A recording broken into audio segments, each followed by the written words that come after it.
पिनाका की टंकार हो या सृष्टि का संगीत, कच्छपी, वृति, महती की, महानंदा सम्मोहनी की मधुर ध्वनि जो गूंजे हर हृदय में, वो है आपका अपना भारत ध्वनि।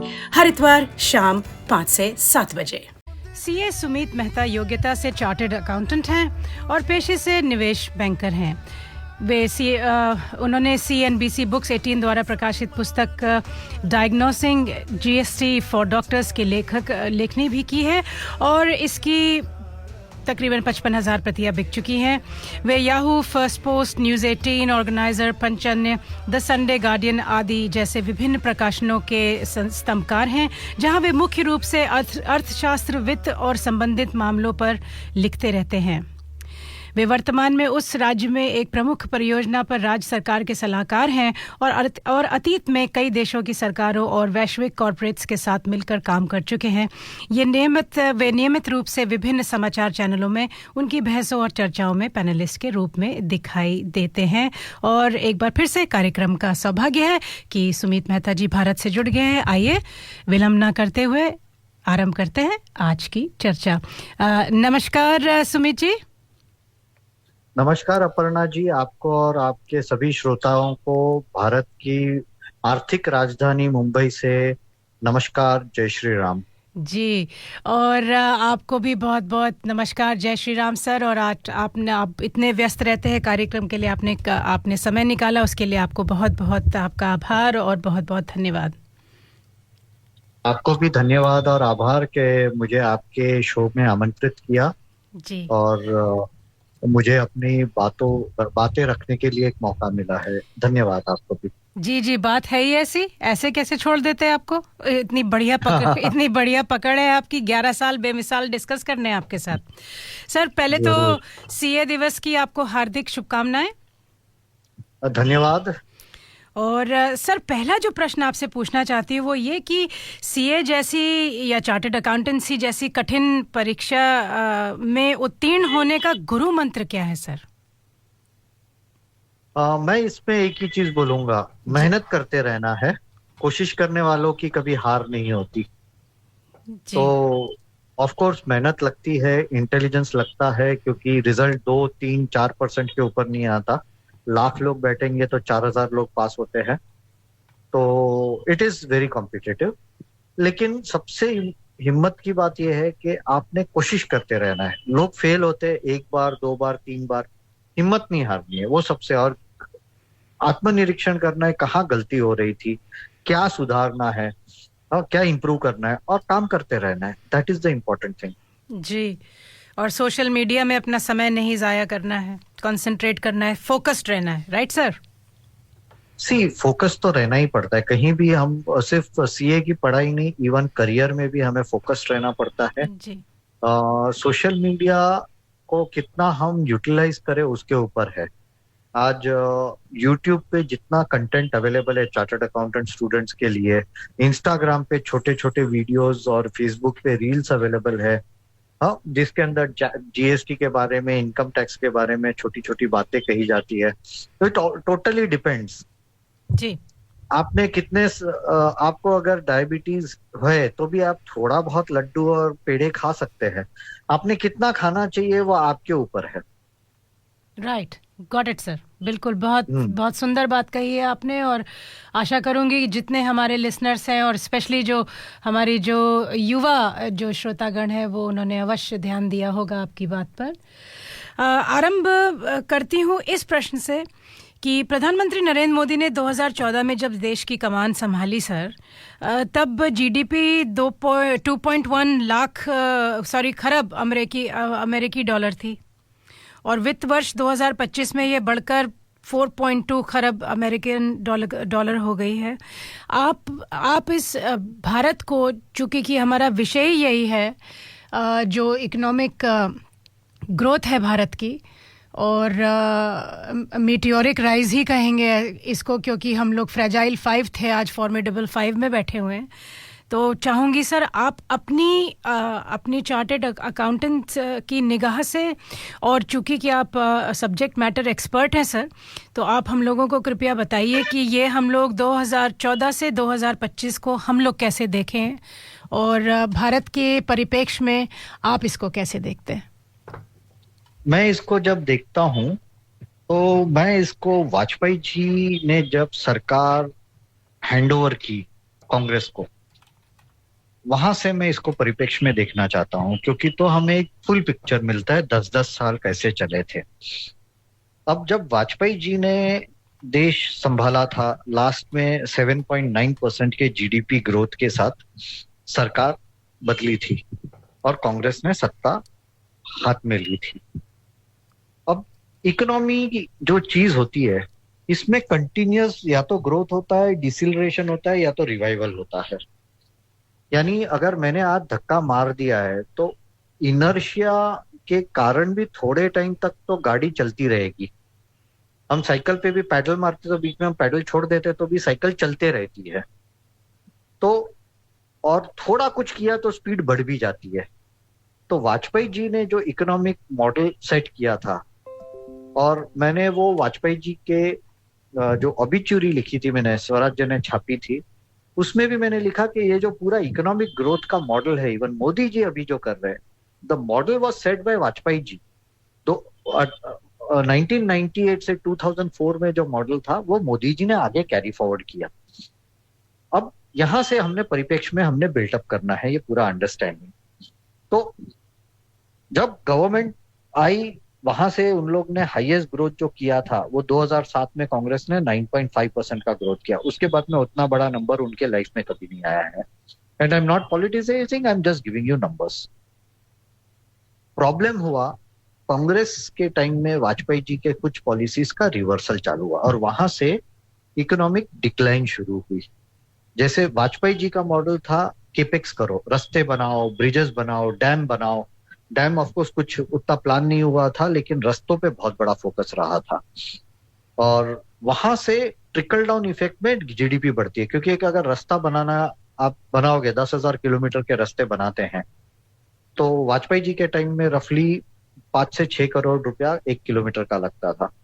तो आप गणित लगा सकते कितने हजारों करोड़ों का काम होता था जी। अब ये सिचुएशन में इन लोगों को आगे चल के सीमेंट की डिमांड निकलेगी, स्टील की डिमांड निकलेगी, फिर अपना जो भी इक्विपमेंट्स है, मशीनरी है, ट्रक है, उसकी डिमांड निकलेगी। उसके बाद में जो लेबर है उसके हाथ में पैसे आएंगे। वो लोग भी घर पे, जो बेचारा सिर्फ एक रोटी लेके जाता हो है क्योंकि पैसा नहीं है, आज उसके पास अगर रोजगार रोज आ रहा है तो वो सोचेगा कि चलो आज मैं एक तेल की डिबिया लेके जाता हूँ, मैं थोड़ा लाइफ बॉय के बदले लक्स साबुन वापरता हूँ, मैं आज बच्चों के लिए मिठाई लेके जाता हूँ घर पे। ये सब एक आदमी के अंदर जब पैसा आता है तो उसको खुद के कुटुंब के लिए, फैमिली के लिए करने की इच्छा जागती है। तो यहाँ से इकोनॉमी में ग्रोथ चालू होता है, क्योंकि उनको पैसा मिलता है तो पैसा वो खर्चा करते हैं। लेकिन कांग्रेस ने क्या किया, उसने वो मॉडल बदल दिया। और मॉडल क्या किया, तो उसने बोला कि नहीं, हम मनरेगा में सबको पैसा देते रहेंगे। मनरेगा में पैसा तो दिया, लेकिन वो पैसा कहाँ जा रहा था? एक दिन खड्डा खोदते थे, दूसरे दिन वो खड्डा भरते थे और बोलते थे हम रास्ता बनाने के लिए पैसा खर्च कर रहे हैं। तो that was a criminal waste of money. और उसके बाद में क्या हुआ, इकोनॉमी में डोलड्रम्स आने लगे, क्योंकि इतना जब पैसा खर्च हो रहा था तो पैसा बोरो भी करना पड़ता है जी। उतना पैसा या तो आप टैक्स से कमाओ या तो आप ब्याज पे लेके ये सब खर्चे करो। तो वहां से चालू हुआ इकोनॉमिक डिक्लाइन भारत का। और ये सब जब चालू हुआ तो भारत को समझ में नहीं आया कि क्या हो रहा है, कैसे हो रहा है। उसमें वही टाइम में अपने यहाँ कांग्रेस पार्टी ने कम्युनिस्ट पार्टी के साथ, चाइनीज कम्युनिस्ट पार्टी के साथ एग्रीमेंट भी किया था। अब वो एग्रीमेंट के तहत इंडियन एक्सपोर्ट्स कम होते गए, चाइनीज इंपोर्ट्स बढ़ने लग गए। उन लोग ने जो डंपिंग किया, प्लस जो हवाला का काम होता था बॉम्बे से, चेन्नई से, कलकत्ता से कम, बॉम्बे चेन्नई से ज्यादा, इतना बड़ा हवाला का काम, अंडर इन्वॉइसिंग होता था। और वो सब के कारण इंडियन इंडस्ट्रीज मरने लग गई। अच्छी अच्छी बड़ी कंपनियां थी, मैं नाम नहीं लेना चाहता स्पेसिफिकली, क्योंकि वो एक कंपनी का नाम लेंगे और दूसरे का नहीं लेंगे तो भी अच्छा नहीं लगता जी। और बहुत बार नाम लेना भी अच्छा नहीं लगता। तो बड़ी कंपनियां थी, कोई एक अच्छा केमिकल प्रोडक्ट, फार्मास्यूटिकल प्रोडक्ट बनाती थी, और चाइनीज डंपिंग ने, क्योंकि उन लोग तो हवाला करके पैसा लेते थे, अंडर इन्वॉइसिंग करते थे, डंपिंग करते थे तो उन लोग को टैक्स नहीं भरना पड़ता था, तो वो सब के कारण वो कंपनियां, बड़ी बड़ी कंपनियां जिसके पास 2-2 हजार, 1-1 हजार एकड़ जमीन पे फैक्ट्रियां चलाते थे, उन लोगों को बंद होना पड़ा, उनको बंद करना पड़ा अपना काम, और वो सब धंधा चाइनीज लेके गए।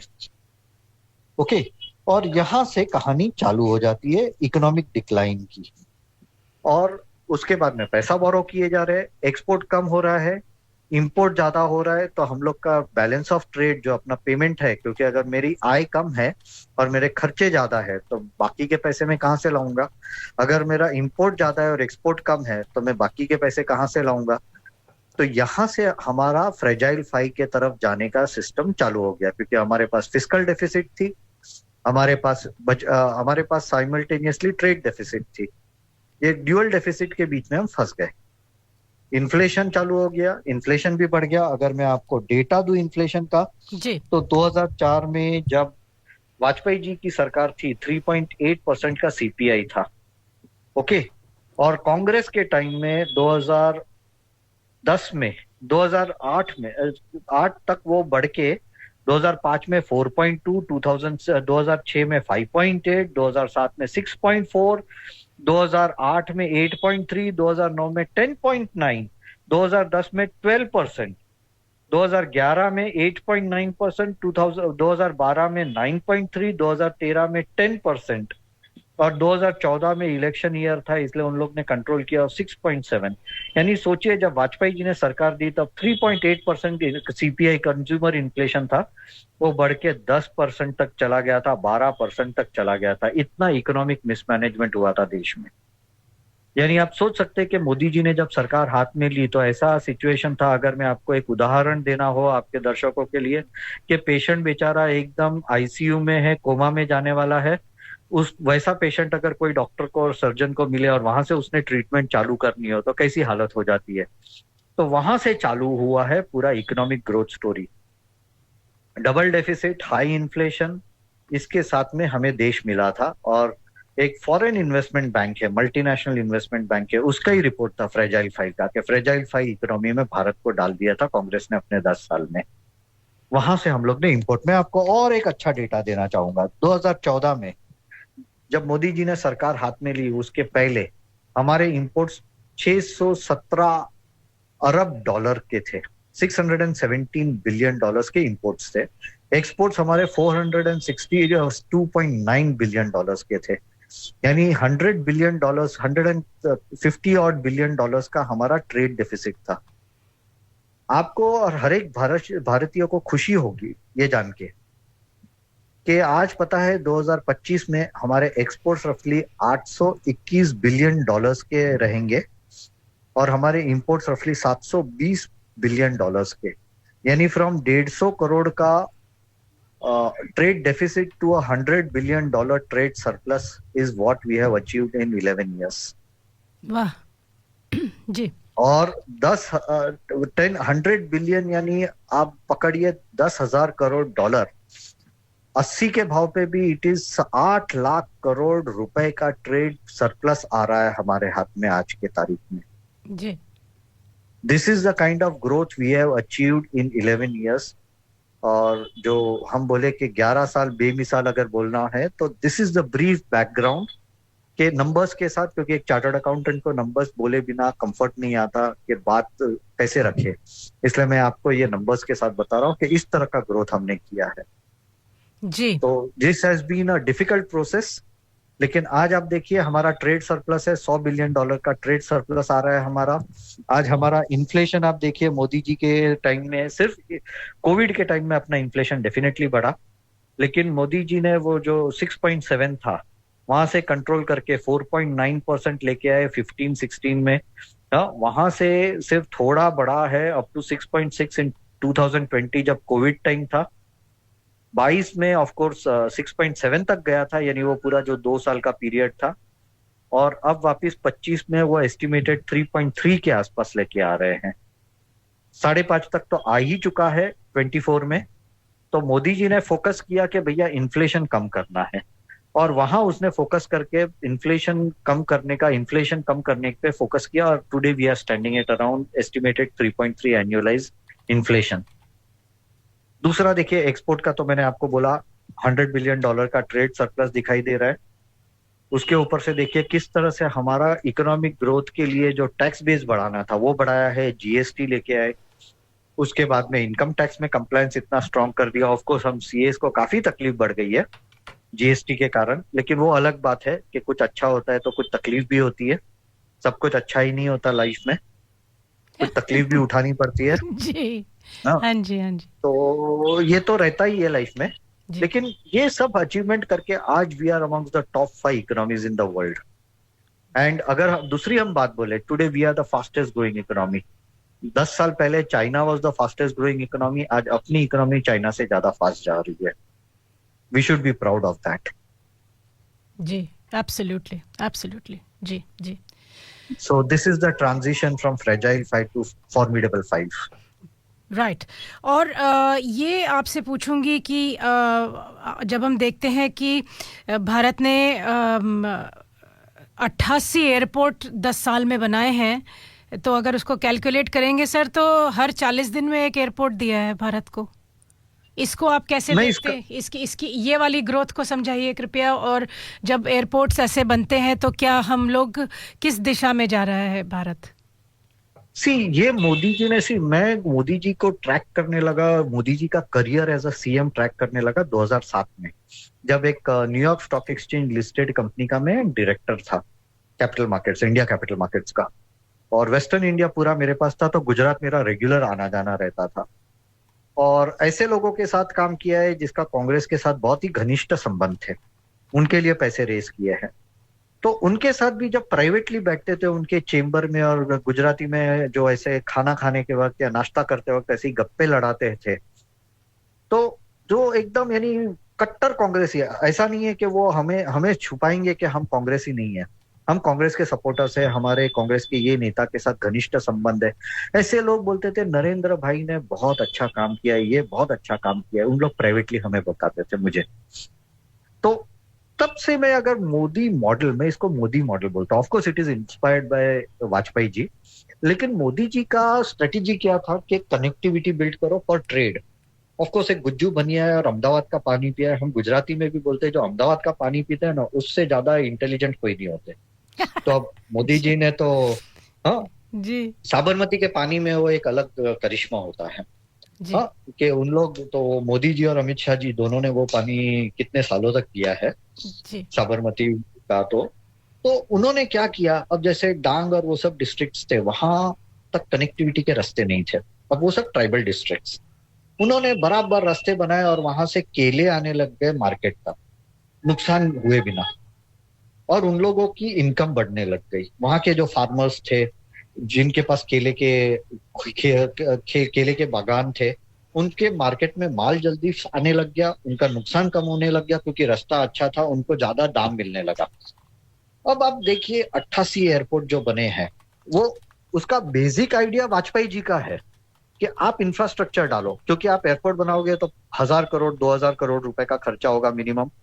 टैरमैक मेन है, टर्मिनल है, दूसरी सर्विसेज है, वहां रोजगार क्रिएट होता है क्योंकि प्लेन आता है तो प्लेन का क्लीनिंग होता है, वहां ग्राउंड हैंडलिंग स्टाफ लगता है, उसके बाद में दूसरे स्पेशलाइज्ड लोग लगते हैं, तो वो सब होने ही वाला है, तो उतना रोजगार बढ़ता है। दूसरा, जब बनता है ये एयरपोर्ट तो स्टील, सीमेंट, ये वो दुनिया भर की चीजें लगती है। ओके, तो ये सबसे पहला first track of growth is coming because of the capex. Capex कर रहे हैं तो पूरा जब एयरपोर्ट बना रहे तब जो इकोनॉमिक ग्रोथ, अब एयरपोर्ट आने के बाद क्या होता है। अब मैं आपको एक उदाहरण दूंगा, ये अभी का नहीं है, ये तो मैं 2001 की बात करता हूँ। बैंगलोर से प्लेन लोड फ्लावर्स जाते थे बेल्जियम एंड नेदरलैंड्स। अब सोचिए क्यों, क्योंकि वहां बहुत अच्छा एयरपोर्ट है और वो पूरी जो वातावरण है बैंगलोर के आसपास, वहां से प्लेन लोड फूल जाते थे। अब आप देखिए ये सेम चीज, आपके पास कोई भी फल है, आपके पास कोई भी पेरिशेबल गुड्स है जो आप एक टियर 3 टियर 4 सिटी में बनाते हैं, से गुवाहाटी से डिब्रूगढ़, अब डिब्रूगढ़ में तो एयरपोर्ट नहीं है ऑफकोर्स, तो वहां से आपको शहरों तक लेके आना है तो वो कितना इजी हो जाता है। ट्रेन में जो 7 दिन लग सकते हैं या 5 दिन लग सकते हैं, वो आप प्लेन में लेके आ सकते हैं। दूसरी चीज बिजनेसमैन के लिए कनेक्टिविटी हो जाती है। पहले जो लोगों को 3 दिन लगते थे, आज वो 3 घंटे में वो ट्रैवल कर सकते हैं। तो लोगों को एक ऑप्शन दिया है कि जिसके पास पैसे हैं वो लोग ट्रैवल कर सकते हैं। उसके अंदर और एक ऑप्शन किया उन्होंने, उड़ान स्कीम लाई। सिर्फ एयरपोर्ट नहीं बनाए, एयरपोर्ट की कनेक्टिविटी के लिए एयरलाइंस को बोला कि आपने 2,500 रुपए की टिकट रखनी है जी और 1 घंटे की फ्लाइट हो। यानी अब असम और नॉर्थ ईस्ट रीजन है, हाँ, और जो झारखंड और वो वाला एरिया है जहाँ कलकत्ता से कनेक्टिविटी दे सकते हैं, 1 घंटे के अंदर उन लोग पहुंच सकते हैं। तो उनको 2,500 में, तो आज जो लोगों को ट्रेन, इससे दूसरा वो बेनिफिट ये भी हुआ, ट्रेन पे प्रेशर कम पड़ा। क्योंकि जिसको फटाफट जाना है, लास्ट मोमेंट जिसका कोई अपॉइंटमेंट हो रहा है किसी को, तो वो 2,500 रुपए की टिकट लेके जा सकता है। तो उड़ान स्कीम डाली, इंट्रोड्यूस की मोदी जी ने। तो सिर्फ एयरपोर्ट नहीं बनाया उन्होंने, क्या देखा, एयरपोर्ट है तो जहाँ एयरपोर्ट है वहाँ आजू बाजू की कौन सी रूरल इकोनॉमी है जिसके अंदर की गुड्स को एक्सपोर्ट एयर से किया जा सकता है, that was a factor. Employment definitely, लोगों को इजियर कनेक्टिविटी मिल रही है, वो भी एक फैक्टर हो गया। तो ये सब देख के उन्होंने ये जो पूरा उड़ान स्कीम और जो एयरपोर्ट बनाने का स्कीम डाला था। अब आप इसको सेम, ये this is not only airport, आप देखिए रेलवे स्टेशन, रेलवे कहाँ नॉर्थ ईस्ट में जहाँ 70-75 ईयर्स तक ट्रेन गई नहीं है, वहां मोदी जी ने ट्रेन पहुंचा दी है। इम्फाल पहुंची, यहाँ पहुंची, वहां पहुंची, श्रीनगर में पहुंची। श्रीनगर तो कितना इंपॉर्टेंट है, वहां जम्मू तक ट्रेन जाती थी। माता रानी के दर्शन के लिए मैं जाता था, पहले तो कटरा तक ट्रेन नहीं थी, हम लोग को जम्मू से कटरा बस में जाना पड़ता था। पिछली बार गया तो मुझे माता रानी के दर्शन के लिए एकदम कटरा तक मुझे ट्रेन मिली थी। तो ये एक डेवलपमेंट हुआ कि आगे कश्मीर तक, श्रीनगर तक गाड़ियां लेके गए, रेलवे लाइन लेके गए, उसके लिए चिनाब जैसा बड़ा ब्रिज बनाया।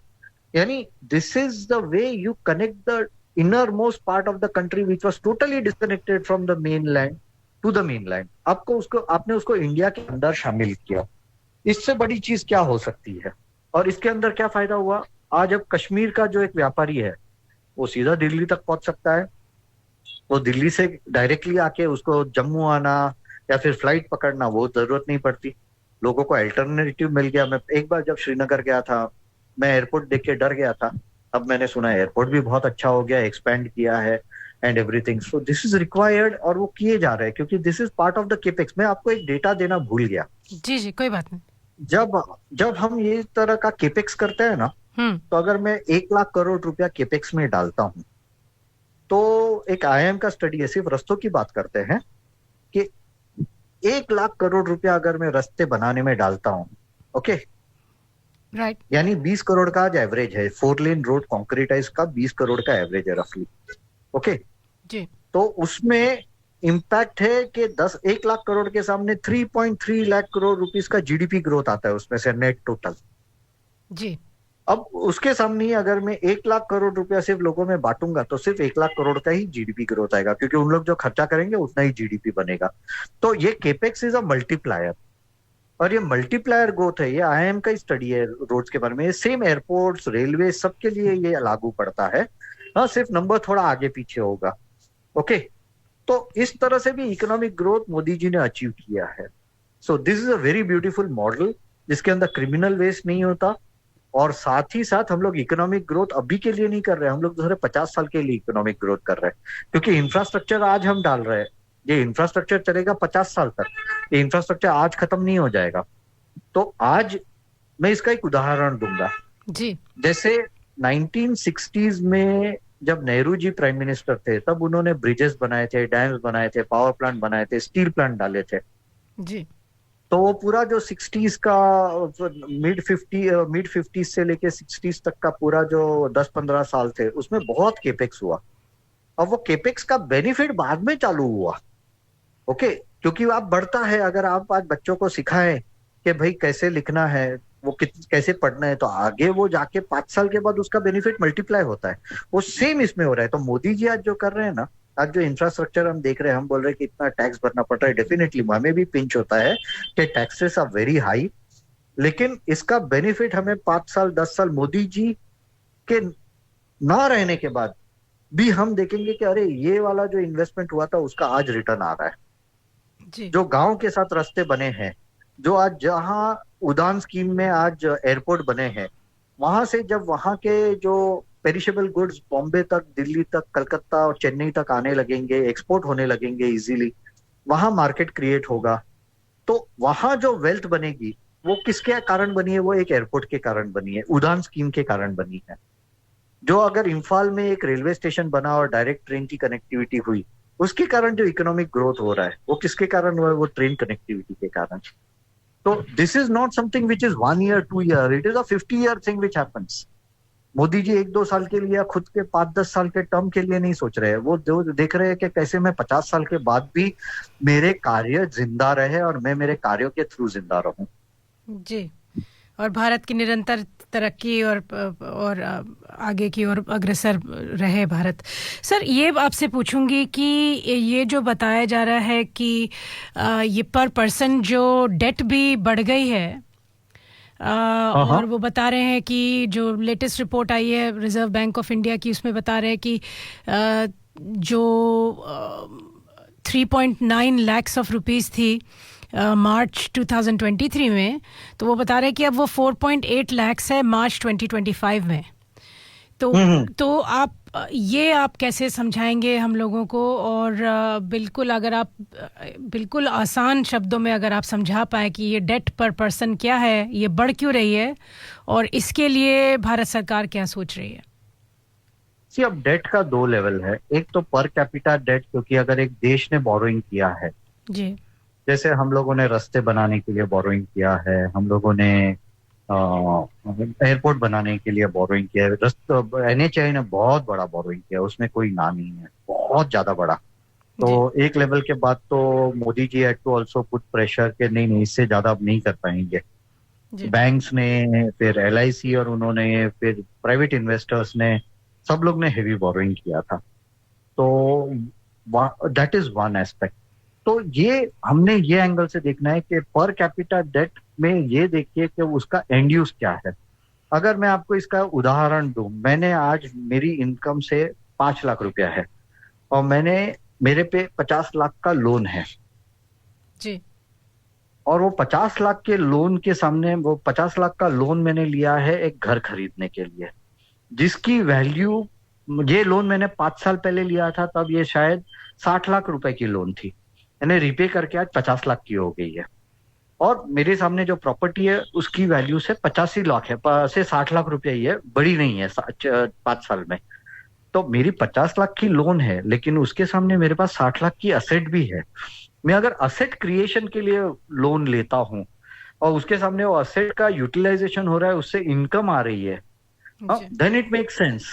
तो हमने वो एंगल से देखना चाहिए कि डेट तो बढ़ने वाला है। सी एनी कंट्री, ये पूरा एक केनीसियन इकोनॉमिक्स का एक प्रिंसिपल ही है कि डेट बढ़ता ही है, क्योंकि गवर्नमेंट जितना टैक्स का इनकम से कमाती है उससे ज्यादा बोरो करके और बाद में खर्चा करती है। अब आप देखिए, अपना रफली 25-28% अपना टैक्स बजट का रेवेन्यू जाता है सिर्फ ब्याज भरने में। तो ये एक केनीसियन इकोनॉमिक्स के अंदर ही बना है और ये गवर्नमेंट की मेंटालिटी बन गई है। एक्सेप्ट फॉर सिंगापुरियन गवर्नमेंट और जो मिडिल ईस्ट के गवर्नमेंट्स है, उसको छोड़ दीजिए, ऑयल रिच नेशंस, तो सब देश बोरो करके ही काम करने वाले हैं। राइट। तो ये नॉर्मल प्रोसेस है। ये केन्स ने डाला था ग्रेट डिप्रेशन के टाइम में, अमेरिका के ग्रेट डिप्रेशन के टाइम में, तो ये रहने ही वाला है। इसको हम it has to be look from a perspective के आर वी क्रिएटिंग असेट्स, या फिर हम लोन लेके हम मनरेगा जैसे स्कीम के अंदर पैसा बांटे जा रहे हैं और उसके सामने कुछ नहीं बन रहा है। जी, ओके, ऐसा है। राइट। सर, चाहूँगी कि आप कृपया हम लोगों को जो ये जीनी इंडेक्स आया है, और जीनी इंडेक्स में बता रहे हैं कि भारत की बड़ी अच्छी रैंकिंग आई है, और इंडिया की 25.5, चाइना की 35.5, USA की 41.8। तो आप कृपया हम लोगों को लेमन टर्म्स में बताइए कि ये जीनी इंडेक्स क्या होता है, और जो ये जो झूठा नैरेटिव था कि अब वो ध्वस्त हो गया, ये सूट बूट की सरकार बोलते थे, क्योंकि अब वो बताते हैं इसी रिपोर्ट में कि 171 मिलियन भारतीय पॉवर्टी के बाहर निकाले गए हैं। आपने ऐसा सवाल पूछा है क्योंकि मुझे एक तो अमेरिका और चाइना के बारे में क्रिटिसाइज करना बहुत पसंद है। और उसका रीजन भी है कि दोनों लोग बहुत झूठ बोलते हैं, उसमें जब उनका झूठ पकड़ा जाए और वो बोलना पड़े तो मुझे बहुत खुशी होती है। जी। अब जीनी इंडेक्स क्या है? जी। Gini index is the disparity in income and wealth. यानी आप 100 करोड़ कमा रही है और मैं सिर्फ 1 लाख रुपया कमा रहा हूं। ओके। अगर आपके जैसे 90% लोग हैं और 10% मेरे जैसे, तो जीनी इंडेक्स एकदम कम होगा। लेकिन आपके जैसे 1% है और मेरे जैसे 90% है और बीच में 9% है, तो वो जीनी इंडेक्स हाई होगा। अब मोदी जी का सी, मैं बोलूंगा Modi ji with all his positives and also negatives, he is a socialist deep at heart and in a positive sense. Actually अगर मैं आपको थोड़ा डाइग्रेस होऊंगा, वापस मैं अमेरिका पे और चाइना पे और ये जीनी इंडेक्स पे वो तो आऊंगा। सुनना ही है ना सर आपसे, आपका फेवरेट टॉपिक है तो वो तो पूछूंगी जी। वेट करूंगी। सी, कार्ल मार्क्स ने बोला था लॉन्ग बैक कि एक्चुअली जब कंट्रीज में वेल्थ बिल्ट होती है, फिर उसमें डिस्ट्रीब्यूशन और रीडिस्ट्रीब्यूशन चालू होना चाहिए, और वो डिस्ट्रीब्यूशन और रीडिस्ट्रीब्यूशन होता है टैक्स के थ्रू। ओके। अब अनफॉर्चुनेटली आप देखेंगे तो जो कम्युनिस्ट मॉडल आया, जो अपने यहां भी डाला गया, उसमें सबको गरीब रखने का काम हुआ। 1950 से जब से प्लानिंग कमीशन आया और नेहरू जी ने सरकार ने इम्प्लीमेंट किया, उसका फोकस एक ही था कि देश को गरीब रखो। देश को गरीब रख के सोशलिस्ट मॉडल से देश का विकास नहीं हो सकता। मोदी जी ने उसके अंदर चेंज लाया, और ये कि मैं बहुत ही विस्तार में इसके बारे में बताने वाला हूं। तो ये जो डिस्पैरिटी थी वो खत्म करने के लिए मोदी जी ने क्या किया? First he looked at low hanging fruits. कौन से सेक्टर्स को थोड़ा पुश दिया जाए, यानी अगर हम टीचर की भाषा में बोले कि स्कूल का रिजल्ट बढ़ाना है, ओके, तो जो देखिए कि ये जो 10 बच्चे हैं उसको अगर मैं टॉप 10 में लेके आऊं स्टेट में, तो स्कूल का नाम बढ़ने ही वाला है। ये वाला काम मोदी जी ने किया। जैसे टेलीकॉम सेक्टर है, डिजिटल सेक्टर है, ये सबको बढ़ावा दे दिया। ऑटोमोबाइल सेक्टर है। अब ये सेक्टर्स ने ग्रोथ किया, तो ऑटोमोबाइल पे आप देखिए टैक्स तो क्या तगड़ा टैक्स लगा के रखा है। तो लोग गाड़ी खरीदने लग गए क्योंकि उसके पास इनकम आने लग गई और गाड़ियां अवेलेबल होने लग गई। अंदर भारत 4, भारत 5, भारत 6 नॉर्म्स आ गए। तो क्या हुआ? लोग गाड़ी खरीद रहे थे, इनकम तो थी उनके पास, वहां से टैक्स लेके पैसे आने लग गए। टेलीकॉम में रिवोल्यूशन कर दिया, वहां से पैसे आने लग गए। डिजिटल रिवोल्यूशन कर दिया। ये पैसे से मोदी जी ने पूरा ये सोशलिस्ट काम चालू किया। दैट वाज मुफ्त का धान दो। आज 2 लाख करोड़ रफली हमारा 80 करोड़ लोगों को मुफ्त का धान देने में जाता है। फिर ये वाली योजना, लोगों को लखपति दीदी योजना, ऐसे सब के थ्रू उसमें लोगों का वेल्थ क्रिएट करने की, इनकम सोर्सेस क्रिएट, मुद्रा योजना, ये सबसे उन्होंने ग्रोथ को ट्रिगर्स दिए। ओके जी। तो इससे क्या हुआ कि जीनी इंडेक्स धीरे धीरे कम होता है। जीनी इंडेक्स डजंट गो क्रैश कि भाई एकदम ऑप्टिमल कहीं नहीं। अब अमेरिका, अब चाइना में क्या प्रॉब्लम है? चाइना ऊपर से बहुत ही अच्छा दिखता है, लेकिन अंदर इतनी बड़ी डिस्पैरिटी है कि वहां स्लेव फैक्ट्रीज है। और ये सिर्फ चाइना में नहीं है, वहां के लोगों को उन लोग एकदम वो बंधुआ लेबरर करके, उन लोग मजदूर बना के, उन लोग इवन उनके जहां इन्वेस्टमेंट्स होते हैं बीआरआई के, वहां कंटेनर के कंटेनर घर लेके उन लोग जाके उनको रख देते हैं कि भैया अब तुमने यहाँ मजदूरी करनी है, स्लेव लेबर करना है। So this is the way they are looking. ऊपर जो प्रिंसलिंग्स है उसके पास पैसा है, जो कम्युनिस्ट पार्टी के लोग हैं, ब्यूरोक्रेट्स है, उनके पास पैसा है, नीचे पूरी गरीबी है। जो बड़े शहरों में अच्छे पढ़ाई करने के बाद जिन्होंने जॉब अच्छी ली है, जैसे रियल एस्टेट में जो लोग थे, जो लोग ने मिलियन मिलियन युआन का बोनस कमाया, उन लोग ने वेल्थ बना लिया है, लेकिन नीचे पूरी गरीबी गरीबी है। सो ये वाला जो सिस्टम है, ये मोदी जी ने यहाँ नहीं आने दिया। उन्होंने देखा कि एकदम लोएस्ट एंड में कैसे पैसा जाए हाथ में। एक फार्मर था, फार्मर के हाथ में इनकम नहीं जाती थी। उन्होंने क्या किया? 6,000 रुपया कुछ हर क्वार्टर देने शुरू किए, यानी 24,000। 24,000 बहुत हो जाता है एक फार्मर के लिए, क्योंकि उसमें उसका कॉस्ट, बहुत सारा कॉस्ट वहां से रिकवर हो जाता है। जैसे उसको धान बोना है तो वहां का धान काटना है, बीच में कुछ उसको फर्टिलाइजर डालने हैं, वो सब वहां से निकल जाता है उसका। तो ये वाला पूरा सिस्टम करके मोदी जी ने उनके हाथ में डिस्पोजेबल इनकम बढ़ाने का काम किया। अब ये डिस्पोजेबल इनकम जो आता है तो उसका भी एक मल्टीप्लायर इफेक्ट होता है। अगर फार्मर एक साल, एक किसान है, उसने एक साल अच्छा पैसा बना लिया, तो क्या करेगा? कुछ नहीं तो एक बाइक खरीद लेगा, एक स्कूटर खरीद लेगा। स्कूटर तो अब है ही नहीं, स्कूटी खरीद लेगा। बाइक खरीद लेगा, बड़ा वाला किसान होगा तो वो गाड़ी खरीद लेगा। ओके, कुछ लोग मिलके ट्रैक्टर खरीदेंगे। उसने उसके लिए भी स्कीम बनाई कि ग्राम पंचायत लेवल पे आप ट्रैक्टर लो सो दैट लोग उसको यूज कर सके। अभी उसके अंदर ड्रोन दीदी का स्कीम आ गया है कि हर एक गांव में एक ड्रोन होगा जो सिर्फ फर्टिलाइजर छिड़कने का काम करके देगा, और लेडीज को ट्रेन किया जाएगा, महिलाओं को ट्रेन किया जाएगा कि आप वो यूज कीजिए और आप वहाँ फर्टिलाइजर छिड़कने का काम कीजिए। वो जो ड्रोन दीदी वाला काम बता रहे हैं आप। यस। जी तो इस तरह से उन्होंने लोगों के हाथ में काम देना शुरू कर दिया। लोगों को पैसा देना जरूरी नहीं है, उनके हाथ में काम देना जरूरी है। आज वो काम देंगे तो वो कुछ काम करके कमाएंगे, और लोगों का आज जो पूरा 2 दिन लगते हो, 1 दिन लगता हो फर्टिलाइजर छिड़कने के लिए, पेस्टिसाइड छिड़कने के लिए, अगर वो 1 घंटे में ड्रोन से हो जाता है और एक लेडी है जिसको ट्रेन किया है और वो लेडी को भी हाथ में पैसा आता हो, what is better than that? मजदूर का भी मेहनत कम हो जाता है, किसान का भी मेहनत कम हो जाता है, और जिसके हाथ में पैसा आता है वो भी खुश होता है। सो इस तरह से उसने जीनी इंडेक्स कम करने का काम किया है।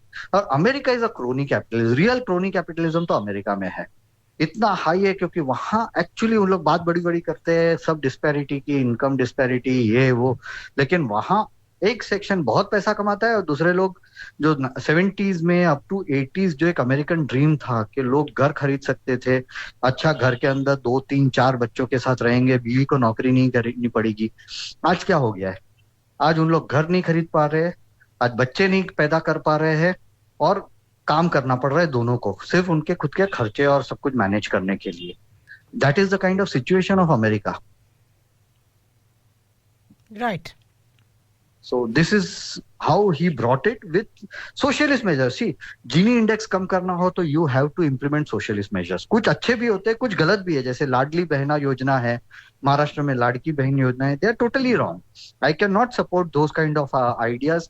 जहां महाराष्ट्र जैसा स्टेट इस जिसके ऊपर इतना बड़ा बर्डन है, वो आज 40-40 हजार करोड़ सिर्फ ऐसे ही, सिर्फ आप महिला हैं इसलिए आपको 1500 रुपए देने हैं, ये गलत है। ये इसमें भला नहीं होता है, इसमें नुकसान होता है स्टेट का, क्योंकि वो महिला कुछ काम किए बिना सिर्फ पॉपुलिस्ट मेजर, क्योंकि सरकार को पावर में आना था। और यहाँ मैंने क्रिटिसाइज भी किया है बीजेपी को, जितना तारीफ करता हूँ उतना मैं क्रिटिसाइज भी करता हूँ मोदी सरकार को और भाजपा को। ये वाला स्पेंडिंग गलत है, लेकिन इसके कारण लोगों के हाथ में पैसा आया है। तो मोदी जी का कैलकुलेशन क्या है, जैसे ये छोटा मनरेगा बोल सकते हैं कि ये लोग खर्चा करेंगे। अब महिलाएं भी बोलेगी कि ठीक है, अब 1500 रुपया मुझे दे दिया है देवा भाव ने, तो मैं मेरे बच्चों के लिए कुछ लेना होता है तो मैं ले लेता हूँ। अब बहुत सारी महिला है, बहुत सारी नहीं बोल सकते, कुछ कुछ महिलाएं होती है जिसका पति काम ही नहीं करता, या फिर निकम्मा होता है, या फिर शराबी होता है, तो महिला के हाथ में पैसा ही नहीं देता। तो महिला बोलेगी 1500 रुपए मेरे हाथ में होंगे तो मैं कुछ नहीं, तो मेरे बच्चे कभी रोएंगे तो मैं चॉकलेट खरीद के दे सकती हूँ। ये छोटी छोटी चीजें होती है, लेकिन ऑफ कोर्स इकोनॉमी के एंगल से देखें तो politically it is very good, but economically it is not. Long run में तो whatever नहीं is होगा ना bad- सर, लॉन्ग रन में तो बिल्कुल भी नहीं होगा। लॉन्ग रन में it is going to hurt the country, क्योंकि इसमें अब क्या हो जाता है, कॉम्पिटेटिव पॉलिटिक्स आता है। हाँ, देवा भाव हमारे क्योंकि यहाँ प्यार से देवेंद्र जी को देवा भाव बोलते हैं महाराष्ट्र में, तो हमारे भी मुंह पे देवा भाव ये आता है जी। कि वो 1500 दे रहे तो हम 2000 देंगे चुनाव में। अब क्या करेंगे, तो फिर क्या भाजपा 2500 देगी, 2500 देगी, और 2500 देगी तो जो 40,000 करोड़ है वो 60,000 करोड़ हो जाएगा। हम कैसे मैनेज कर पाएंगे देश फिर? जी। तो ये गलत है। लेकिन this also helps in reducing the Gini index. जो जीनी इंडेक्स कम हो रहा है उसमें ये भी एक फैक्टर आ जाता है, यानी कुछ अच्छे तरीके से होता है, कुछ गलत काम करके भी जीनी इंडेक्स कम किया जाता है। जी ऐसा है, so it's a mix bag. जी। और स्पेशली जब भारत में ऑलरेडी इतनी डिस्पैरिटी, आपने कहा, तो ऑलरेडी जो डिस्पैरिटी भारत में है और रही है, और इतने वर्षों तक गरीबी हटाओ कहा गया, लेकिन अब देखने को मिल रहा है, तो ये भी तो अपने आप में एक अच्छा अचीवमेंट ही कहा जाएगा सर। हाँ, वो ठीक है कि वो कैसे आता है, कब तक आ पाता है पूर्ण रूप से, वो तो नहीं प्रेडिक्ट कर सकते, आप कर सकते हो, परंतु जिस दिशा में चल पड़े हैं वो दिशा सही है, वो तो ठीक है ना सर? नहीं, सी लार्जली मैं बोलूँ ना तो largely we are on the right path, कि हम लोग ग्रोथ के लिए काम कर रहे हैं। कुछ चीजों में हमने बहुत रिफॉर्म्स की जरूरत है। जैसे एक जगह पे मोदी जी ने रिवोल्यूशनरी रिफॉर्म लाया था फार्म बिल्स के साथ। जी। अब फार्म बिल्स से क्या होता कि जो आड़तिए है, जी, आड़तिए बीच में कमाते थे, किसान के हाथ में पैसा नहीं आता था। हमारे यहाँ महाराष्ट्र में लसालगांव करके एक मार्केट है। जी लसालगांव एशिया की सबसे बड़ी प्याज की मंडी है। जी वहां बेचारे किसान जाते थे तो उसको 1 रुपया किलो मिलता था, और मेरे हाथ में प्याज की क्या भाव पे आती है, मेरे तो पैसे देते वक्त ही आंख में आंसू आ जाते हैं। हम लोग जोक करते थे कि जैनों के पास पैसा क्यों है, क्योंकि वो ब्याज खाते, प्याज नहीं खाते। जी जी जी तो क्यों, क्योंकि प्याज नहीं, बहुत लोग बोलते थे कि भाई अभी तो क्या है 3 महीना में जैन बन रहा हूँ, क्यों, क्योंकि प्याज बहुत महंगे हो गए हैं। जी तो बीज का पैसे कौन खाते थे, आड़तिए खाते थे। जी अब मोदी जी की इच्छा थी कि वो लोग डायरेक्टली बेच पाए, सो दैट बीच में आड़तिए थे वो लोग पैसा। और मजे की बात है, लसालगांव मार्केट में जो भी रफली 250-300 आड़तिए है रजिस्टर्ड, जिसके थ्रू ही काम हो सकता है, वो 30 एक्सटेंडेड फैमिली के ही मेंबर्स है। यानी 30 फैमिलीज ही पूरी मार्केट और उसके आजू बाजू के 10,000 गांव के अंदर जितना प्याज बनता है उसको कंट्रोल करते हैं।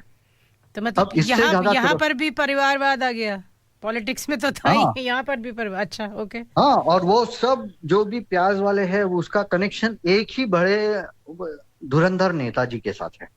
ओके उनका नाम मैं नहीं लूंगा।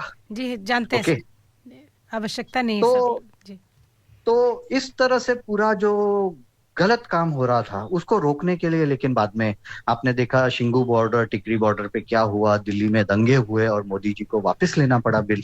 जी हाँ, आज वो एक किया होता तो ये जो 4,000 रुपया देना पड़ रहा है, 6,000 देना पड़ रहा है, वो बंद हो जाता जी किसानों को, क्योंकि उनके हाथ में बहुत ज्यादा पैसा आता।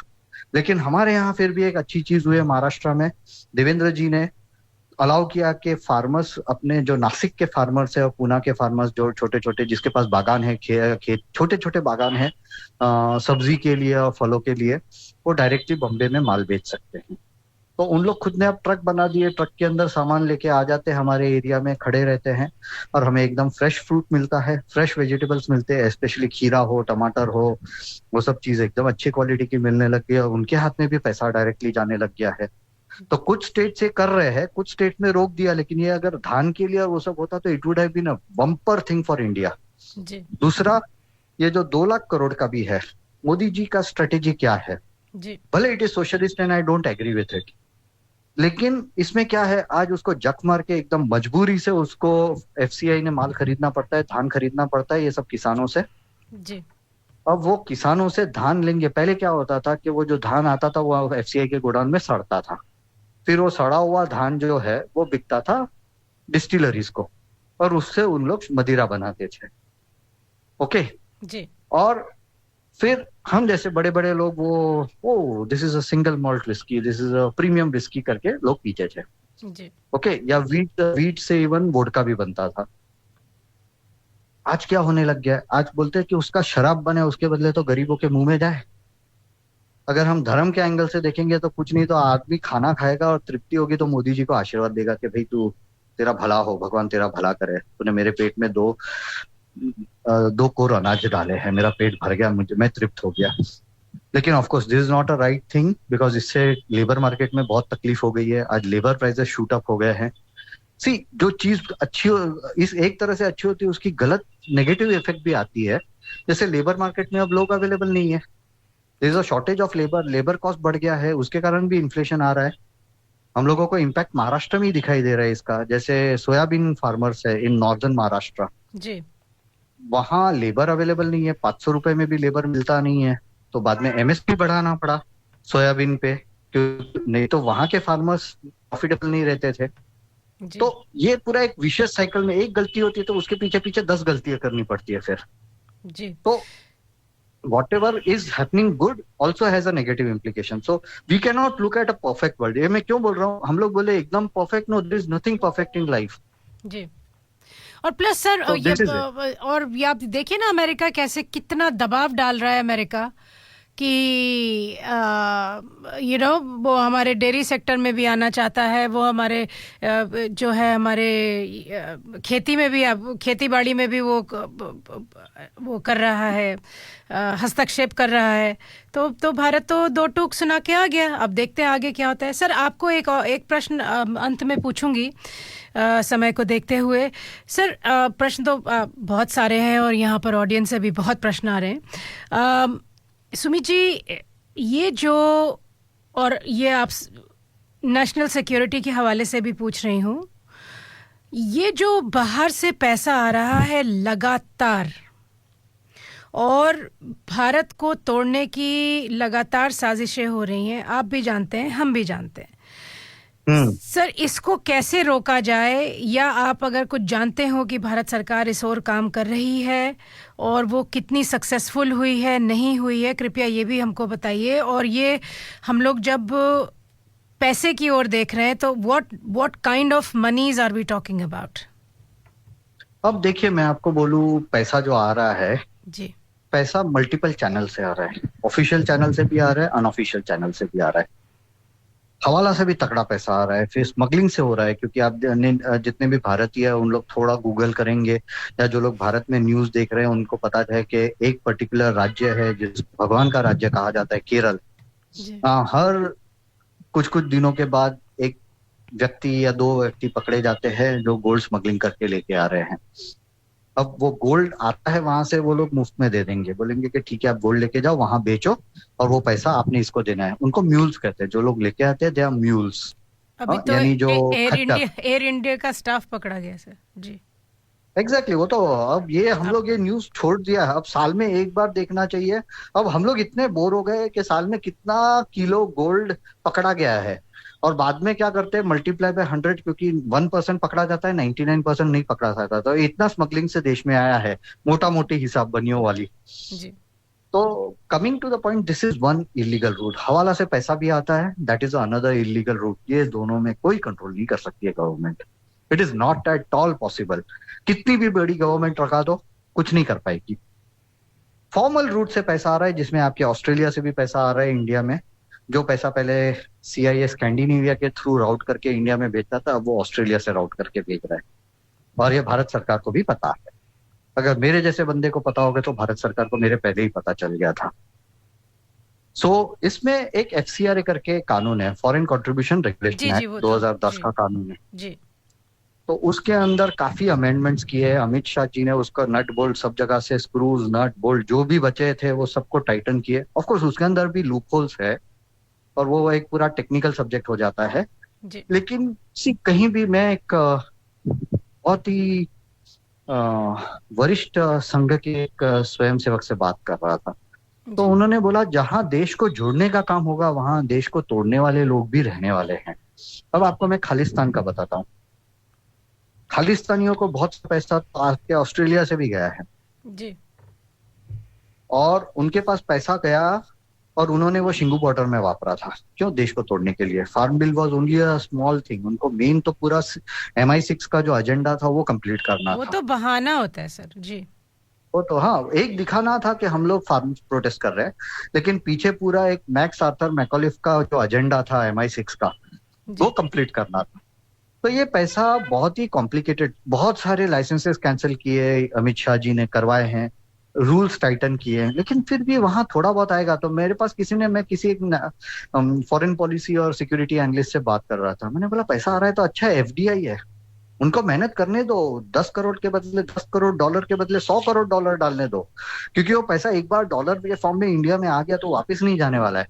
यहाँ जो तमाशा करते करने दो, कुछ नहीं तो इकोनॉमी बढ़ेगी अपनी। तो हंसने लग गए एक्सपर्ट जो थे, महिला थी अच्छी, हंसने लग गई कि आप क्या बात करते हो। मतलब पैसा आ रहा है ना, तब तक तकलीफ होती है तो थोड़ी तकलीफ सहनी पड़ेगी, क्या करें। उनको भेजने दो, मेहनत करने दो, हम हमारी मेहनत करेंगे, पैसा तो आ ही रहा है ना जी। क्या फर्क पड़ता है। जी राइट सर, ऐसा है जी। सर सुमित जी, अब समय नहीं रह गया बिल्कुल भी। आपने आज आप कार्यक्रम से जुड़े और आपने इतनी महत्वपूर्ण जानकारियां हम लोगों के, हमारे श्रोताओं के साथ साझा करी, उसके लिए बहुत बहुत आपका आभार सर। और नेक्स्ट टाइम इसको और हम लोग डिटेल में बात करेंगे आपसे, और डाटा आपसे मांगूंगी। और 2 आपसे बातें रह गई थी पूछना, तो वो आपको आपके पास 2 प्रश्न छोड़ देती हूँ और उसको नेक्स्ट टाइम हम लोग उठा लेंगे। एक ये सर कि भारत नंबर 321 तक कब पहुँचेगा, और जो FDI है, आप आने वाले 5 से 10 वर्षों में आप कहाँ देखते हैं भारत की ग्रोथ को। ये 2 प्रश्न आपके पास छोड़ देती हूँ सर। जरूर, मुझे भी बहुत खुशी हुई आपसे बात करके और आपके श्रोताओं को मेरे विचार व्यक्त करके। जी सर। आपको भी बहुत बहुत धन्यवाद, आपके सभी श्रोताओं को धन्यवाद कि आपने मुझे बुलाया और मेरी बातें इतनी धीरज से सुनी। जी, जय बहुत श्री राम। जय श्री राम सर, बहुत आभार सर, बहुत आभार। धन्यवाद। जी, फिर से बात होगी। नमस्कार। जरूर। नमस्कार। उमेश कुमार अग्रवाल चेन्नई से हैं। भारत के एक बहुआयामी उद्यमी, भू राजनीतिक विश्लेषक और मीडिया पेशेवर हैं और स्वास्थ्य सेवा, पत्रकारिता और सामाजिक सेवा जैसे विविध क्षेत्रों में फैले अपने करियर के साथ वे जन जागरूकता और बौद्धिक संवाद को बढ़ावा देने के लिए प्रतिबद्ध हैं। डीजी वैष्णव कॉलेज से वाणिज्य स्नातक और पूर्व आईटी प्रोफेशनल रह चुके अग्रवाल भाई भारतीय जनता पार्टी के एक मुख्य समर्थक हैं और 30 वर्षों से अधिक समय से राजनीति में सक्रिय हैं। चलिए आइए उनका स्वागत करते हैं। नमस्कार उमेश भाई। नमस्कार अपर्णा जी। कैसे है सर? मैं बढ़िया हूँ, आप कैसे हो? बस प्रभु की असीम अनुकंपा है। बढ़िया है। जी जी। और आरंभ करूंगी, डॉक्टर श्यामा प्रसाद मुखर्जी जी की जयंती है आज, उनको शत शत नमन करते हुए आरंभ करूंगी आज की बातचीत आपसे। जय सिया राम। जी, जय सिया राम। सर, प्रधानमंत्री जी अब तक के सबसे लंबे दौरे पर निकले हैं। 8 दिन का दौरा है, 5 देश वो समेटेंगे अपने इस समेटना ही कहूँगी, समेटेंगे इस चरण में। आप कृपया, आपसे चाहूँगी कि आप हम लोगों को समीक्षा दीजिए कि यही 5 देश क्यों और इन 5 देशों में जाने का औचित्य क्या है? देखिए, ये 5 देशों का दौरा है ना, ये चालू हुआ है घाना से, फिर बाद में वो ट्रिनिडाड एंड टोबैगो गए थे जी। और उसके बाद वो गए थे अर्जेंटीना और आज वो ब्राजील में है और इसका समापन वो करेंगे नामीबिया से। एक तरह से देख लीजिए, ये जितनी भी कंट्रीज है ये western side of the African है, अफ्रीका के कोस्ट के ऊपर आती है। और घाना को आपको मालूम है, उसको गोल्ड कोस्ट बोला जाता था। तो घाना के पास जो रेयर अर्थ मिनरल्स है, गोल्ड के रिजर्व्स हैं, वो भारत के लिए बहुत इंपॉर्टेंट भी है। और घाना के साथ घाना के अंदर भारत की इंडस्ट्रीज जैसे टाटा है, महिंद्रा है, उन्होंने इन्वेस्ट भी करके रखा है। बहुत सारे भारतीय जो बिजनेसमैन हैं वो घाना के अंदर इन्वेस्ट कर चुके हैं। देखिए, आपको मालूम है जहां गोल्ड रहेगा वहां पे भारतीय पहले पहुंचते ही हैं, ऐसी कोई बड़ी बात नहीं है। और अब देखा जाए, वहां पे अगर देखा जाए तो घाना भारत को गोल्ड और टिम्बर और ये जो नेचुरल रिसोर्सेज है वो बेच रहा है और हम उनको एक तरह से we are sending them finish goods, जैसे कार होती है या फार्मास्यूटिकल फार्मेसीज जो होती है हमारी जेनरिक फार्मेसी, हम वो बेच रहे हैं। तो भारत के साथ अभी जो करार हुआ है उसके अंदर बात हुई है कि हम घाना के डिजिटल पब्लिक इंफ्रास्ट्रक्चर को हम एक तरह से इंप्रूव करेंगे। जैसे भारत के अंदर अब यूपीआई है, आधार है, ई-केवाईसी है, कोविन है, वैसे ही हम घाना का डिजिटल पब्लिक इंफ्रास्ट्रक्चर हम तैयार करेंगे और भारत के यूपीआई के साथ घाना के यूपीआई को जोड़ देंगे। ठीक है, ये एक चीज है। सेकेंड, हमने डिफेंस की बात की है, घाना हमसे डिफेंस कॉर्पोरेशन भी चाहता है और रेयर अर्थ मिनरल्स तो है ही, जैसे गोल्ड है और वो बाकी सब ओर्स है, लिथियम है, ये सब बात भी हो रही है। और लिथियम आपको मालूम है आज के ईवी व्हीकल्स में बहुत इंपॉर्टेंट चल रहा है। और जिस हिसाब से चाइना ने जिस हिसाब से वहां पे पैड बना के रखी है, भारत अभी वहां पे पहुंच के घाना को एक ऑल्टरनेटिव दे रहा है। भारत वहां पे जाके जो एड देता है वो बिना शर्तों से देता है। चाइना क्या करता है, चाइना वहां पे आपको एड देगा पर उसके बदले उसको डेप्ट की जैसे कन्वर्ट करके आपको एक्सप्लॉइट करेगा जी। भारत ने ऐसा नहीं किया है, भारत ने उधर हॉस्पिटल्स बनाने के लिए एड दिया है। ये घाना की बात है। अभी आपको मालूम है ट्रिनिडाड, उसके बाद ट्रिनिडाड एंड टोबैगो गए थे, बहुत ही इंपॉर्टेंट कंट्री भी है। और जैसे घाना के जो हाईएस्ट ऑनर है जो प्रधानमंत्री मोदी जी को दिया था, वैसे ही ट्रिनिडाड एंड टोबैगो ने भी दिया था भारत के प्रधानमंत्री को। कोविड के वक्त भारत ने उधर वैक्सीन भेजी थी। आपको याद होगा कि किस हिसाब से अमेरिका की कंपनी थी फाइजर और मॉडर्ना सारे विश्व को एक तरह से धमका रही थी कि आपको हमसे वैक्सीन लेनी पड़ेगी, पर भारत ने एक तरह से 110 देशों में वैक्सीन एक टाइमली सप्लाई की और वो भी फ्री में की, और जिसके कारण भारत के ऊपर ट्रस्ट बना है ट्रिनिडाड एंड टोबैगो का। उसके बाद कल आपने देखा कि भारत के प्रधानमंत्री गए थे Argentina. Argentina is one of the country जिसके पास लिथियम की रिजर्व्स बहुत ज्यादा है। एक तो अर्जेंटीना है, एक बोलीविया है, चिली है, और ये तीनों मिला के इसको बोला जाता है लिथियम ट्रायंगल। वहां पे भी जाके उन्होंने लिथियम ओर्स की बात की, और एक तरह से एक डिफेंस के लिए उन्होंने एक तरह से ऑफर भी कर दिया कि आपके जितने भी हेलीकॉप्टर फ्लीट है, भारत उसको सर्विसिंग एंड मेंटेनेंस कर सकता है। देखिए, जो अर्जेंटीना का डिफेंस वेपनरी है, वहां पे अमेरिका का बहुत बड़ा दबदबा है, वहां पे घुसना बहुत मुश्किल होता है। एक तरह से एंट्री ले ली है भारत ने कि हम आपके जो मेंटेनेंस, रिपेयर्स और ओवरऑलिंग है, जो सबसे बेसिक वर्क समझा जाता है डिफेंस में, वहां पे उन्होंने हिट कर दिया है अभी। सेकेंड, आप ये भी देखेंगे कि भारत के साथ जो मिनरल्स है, क्रिटिकल मिनरल्स के लिए भी बात हुई है, और फ्री ट्रेड अग्रीमेंट भी एक तरह से वो एंटायर लैटिन अमेरिका से करने की बात कर चुके हैं, और उनका बहुत ही गर्मजोशी से स्वागत हुआ है, और मराइन कोऑपरेशन भी बात हुई है। तो रेंज ऑफ इश्यूज पे ट्रेड एंड इन्वेस्टमेंट में भी एक तरह से बातचीत हुई है। सिग्निफिकेंट बात यह हुई है कि जो अर्जेंटीना के प्रीमियर है, वो भारत के ड्रोन एप्लीकेशन पे वो बहुत ही एक तरह से सुन रहे थे। वो वहां पे इंटरेस्ट आया था कि भारत कैसे ड्रोन का जो उपयोग कर रहा है एग्रीकल्चर में, फिर बाद में सीमा सुरक्षा पे अपने इंस्टॉलेशन को बचाने के लिए। तो उन्होंने बोला है कि ड्रोन का जो एप्लीकेशन है, वो भारत से वो कोऑपरेशन चाहेंगे, और आगे वो जो अर्जेंटीना की इंडस्ट्रीज है, इंडस्ट्रियल डेलीगेशन है, बिजनेस डेलीगेशन है, वो भारत आके ट्रेड टॉक्स को, ट्रेड एंड इन्वेस्टमेंट जो टॉक्स है, उसको फर्दर करेंगे। अब आज है ब्राजील में। देखिए, ब्राजील बहुत ही इंपॉर्टेंट मेंबर है, क्योंकि ब्राजील भारत की तरह एक फाउंडिंग मेंबर है ब्रिक्स का, और इस वर्ष ब्रिक्स की जो मीटिंग है वो ब्राजील में हो रही है। बट एक चीज नोट करिए, ब्रिक्स की जो समिट हो रही है इस साल, इसमें रशियन जो प्रीमियर है व्लादिमीर पुतिन, वो नहीं है आ रहे हैं, क्योंकि आईसीसी जो इंटरनेशनल कोर्ट जो है, उनके खिलाफ वारंट निकाल के रखा है। इसके लिए वो यहाँ पे आके कुछ भी एक तरह से डिप्लोमेटिक स्टैंड ऑफ करना नहीं चाहते। और सेकंड, शी जिनपिंग जो आज तक कभी भी, मतलब जिन्होंने ब्रिक्स समिट छोड़ी नहीं है, इस साल वो अटेंड नहीं कर रहे हैं, और उन्होंने इस साल ली कैंग को भेजा है। और इसमें बहुत सारे रीजंस बताए जा रहे हैं। कुछ लोग ये बोल रहे हैं कि जो स्टेट डिनर जो लुला दी सिल्वा ने, ब्राजील के हेड है, उन्होंने प्राइम मिनिस्टर मोदी के लिए किया है, इसके कारण वो चिढ़ गए हैं।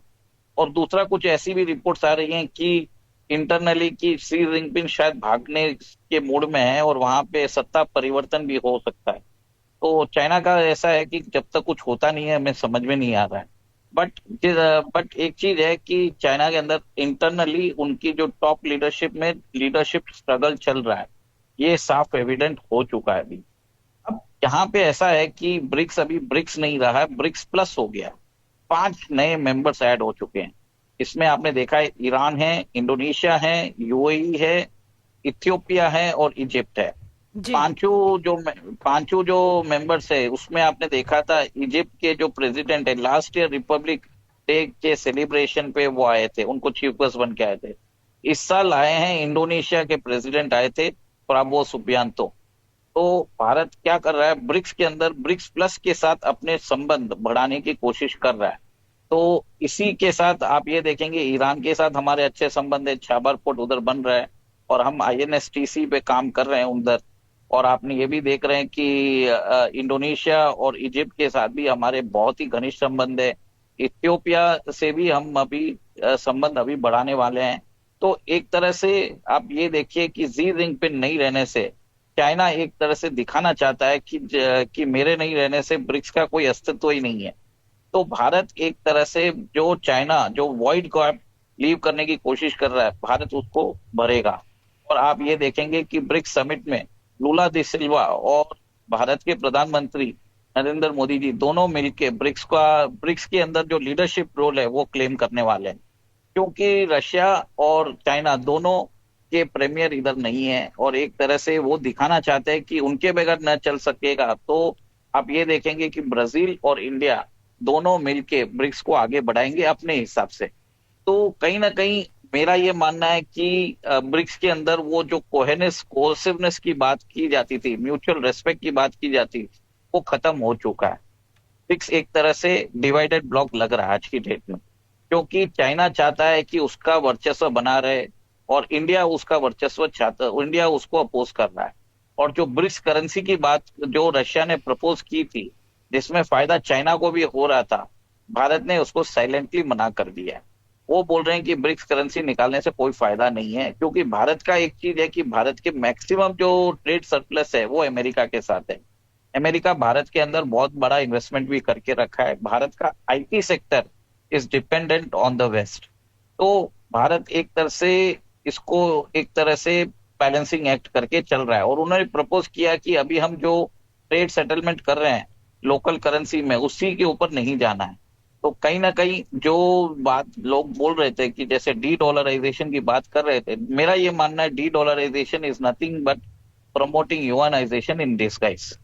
क्योंकि ब्रिक्स के अंदर भी आपको मालूम है कि सबसे बड़ी जो इकोनॉमी है वो चाइना है 18 ट्रिलियन की। जो नेक्स्ट बड़ी इकोनॉमी है वो भारत है 4 ट्रिलियन। मतलब आप समझ लीजिए ब्रिक्स में आधा ब्रिक्स चाइना के इन्फ्लुएंस का है। तो कहीं ना कहीं ब्रिक्स प्लस में भी मैं बोल देता हूँ।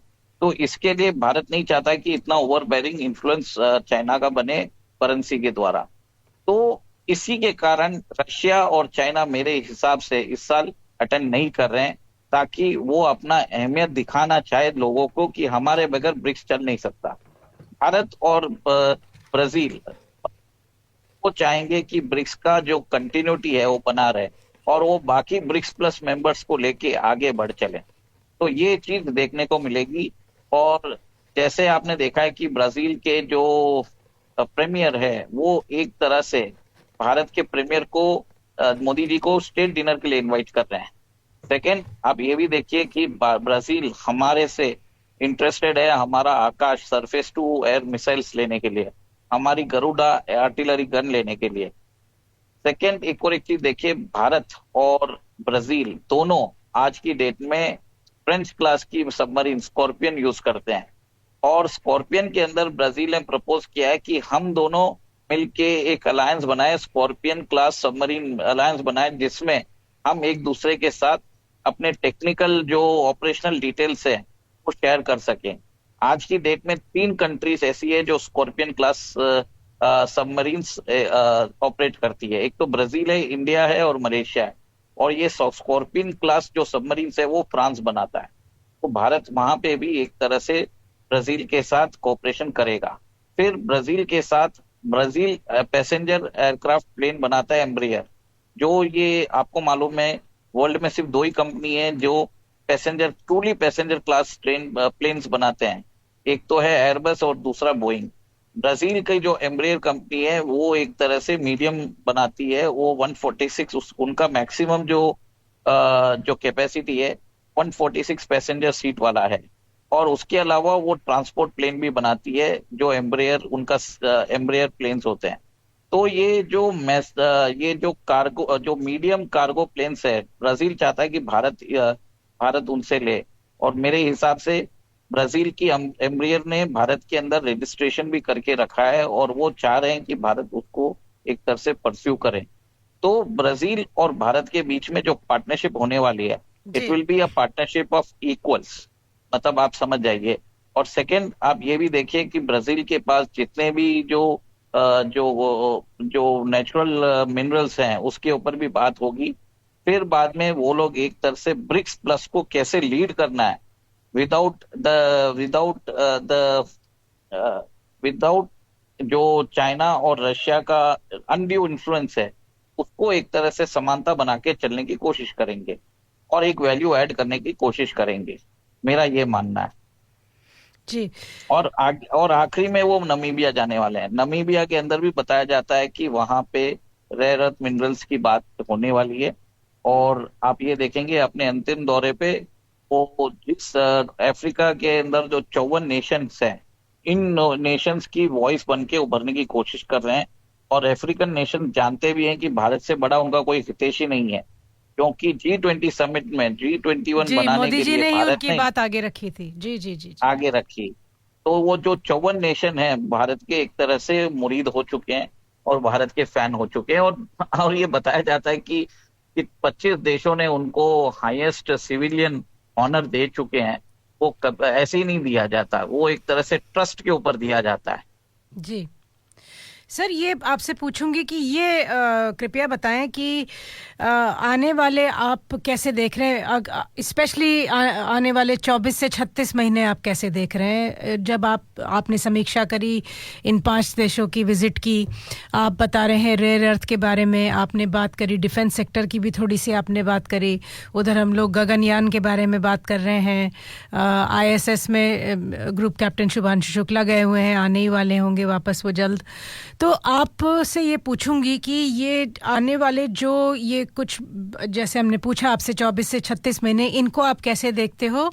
स्पेशली जब हम जियोपॉलिटिक्स के बारे में डिस्कशन कर रहे हैं इस समय, जब हम बात कर रहे हैं उमेश जी, 50 से अधिक देश किसी न किसी युद्ध में अभी लिप्त हैं। देखिए, world is on a brink of collapse, मैं यही चीज बता रहा हूँ। क्योंकि वर्ल्ड के अंदर जो लीडिंग नेशंस है जिनकी GDP बहुत ज्यादा है, वहां की पॉलिटिकल लीडरशिप एक तरह से नकारात्मक हो चुकी है, नेगेटिव परसेप्शंस पे चुन के आते हैं। भले ही वो बाइडेन हो अमेरिका में या ट्रंप हो, तो किसी के पास एक तरह से वहां पे किसी के पास रोल नहीं है for working of the people. और आप ये भी देख सकते हैं कि मस्क ने अपनी खुद की पार्टी अनाउंस किया है, अमेरिकन पार्टी वो लॉन्च करने वाले हैं। और मस्क के पास ट्विटर है, ट्विटर से उनको पल्स मालूम पड़ जाता है। और उन्होंने बताया कि 64% ऑफ द अमेरिकन फील कि उनको थर्ड पार्टी रखना जरूरी है। तो वहां पे एक चेंज आ रहा है अमेरिका में, जहां पे दोनों जो बाई पार्टीशन पार्टीज है उनके खिलाफ लोगों को एक तरह से रोष जाग रहा है। और वहां पे दोनों पार्टी जो रिपब्लिकन है वो एक्सट्रीम राइट में जा चुके हैं, और डेमोक्रेट्स हैं वो एक्सट्रीम लेफ्ट में जा चुके हैं। तो बैलेंस पार्टी वहां पे नहीं है। तो अमेरिका के अंदर फॉल्ट लाइन्स चालू हो चुके हैं। अब आप देख लीजिए, जो NYC गवर्नर है वो जो बनने वाले हैं जोरान ममदानी, वो तो बोलते हैं कि मैं नेतन्याहू को अरेस्ट कर लूंगा। तो ट्रम्प उनको बोलते हैं हम उसको अरेस्ट करके हम उसको डिपोर्ट कर देंगे। ट्रम्प ने तो मस्क को भी धमकी दे दी है। तो ये सब चीज जो होती है एक तरह से अनअनाउंस सिविल वॉर जैसा हो चुका है। सब लोग अपना इन्फ्लुएंस अभी तक इन्फ्लुएंस के द्वारा एक दूसरे के ऊपर एक दूसरे को नीचे लेके आने की कोशिश कर रहे हैं। सेकंड, आप देख लीजिए चाइना में बताया जाता है कि जी जिनपिंग की हालत खुद ही खराब चल रही है, कि उनके पास पावर नहीं है। और इसके लिए लोगों ने एक तरह से चाइना के अंदर बताया जाता है कि उनकी जो न्यूज होती है वो रूमर्स होती है, और जो रूमर्स होती है वो एक तरह से न्यूज होती है। जो जी जिनपिंग की वाइफ है, लास्ट उसको देखा गया था मार्च में, जब ब्राजील के प्रेसिडेंट उधर गए थे।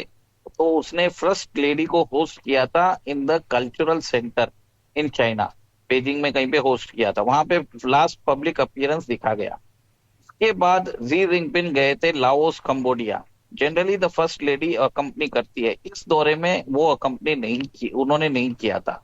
फिर बाद में 15 दिन तक जी जिनपिंग दिखे नहीं थे, मई 21 से लेके जून 5 को। उसके बाद बेलारूशियन प्रेसिडेंट लुकाशेंको उधर गए थे, लुकाशेंको के साथ वो दिखे थे, और उधर स्टेट डिनर में उनकी डॉटर जी मेंगजे दिखी थी। और वे ये बात हो रही है।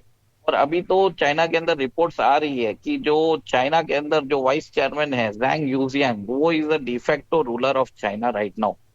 जो और इनफैक्ट जो रिपोर्ट्स और भी डिस्टर्बिंग रिपोर्ट्स आ रही है कि Xi Jinping is planning to flee to Kazakhstan.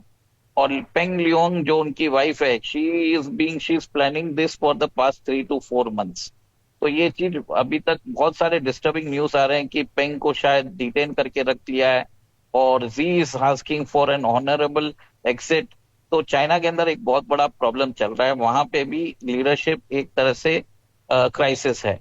अब देखिए Russia is very self centred. Putin की ओवरवेलमिंग पॉपुलैरिटी जरूर है, पर वो वो सिर्फ रशिया के बारे में सोचते हैं, उनको विदेश उनके बाकी देशों से उनको कोई मतलब नहीं है। ही is a pure transactional person. वहां पे बाकी आप देख लीजिए, यूरोपियन यूनियन में कोई दमदार नेता नहीं है। भले ही आप देख लीजिए, भले ही वो इंग्लैंड के कीथ स्टार्मर हो या जर्मन चांसलर हो, फ्रेंच प्रेसिडेंट जरूर कुछ बात करते हैं, Emmanuel Macron, for European unity. Otherwise जो मोस्ट इंक्लूसिव नेता जो वर्ल्ड में है आज, वो मोदी जी है। मोदी जी चाहे तो जेलेंस्की और पुतिन के साथ हाथ मिला सकते हैं।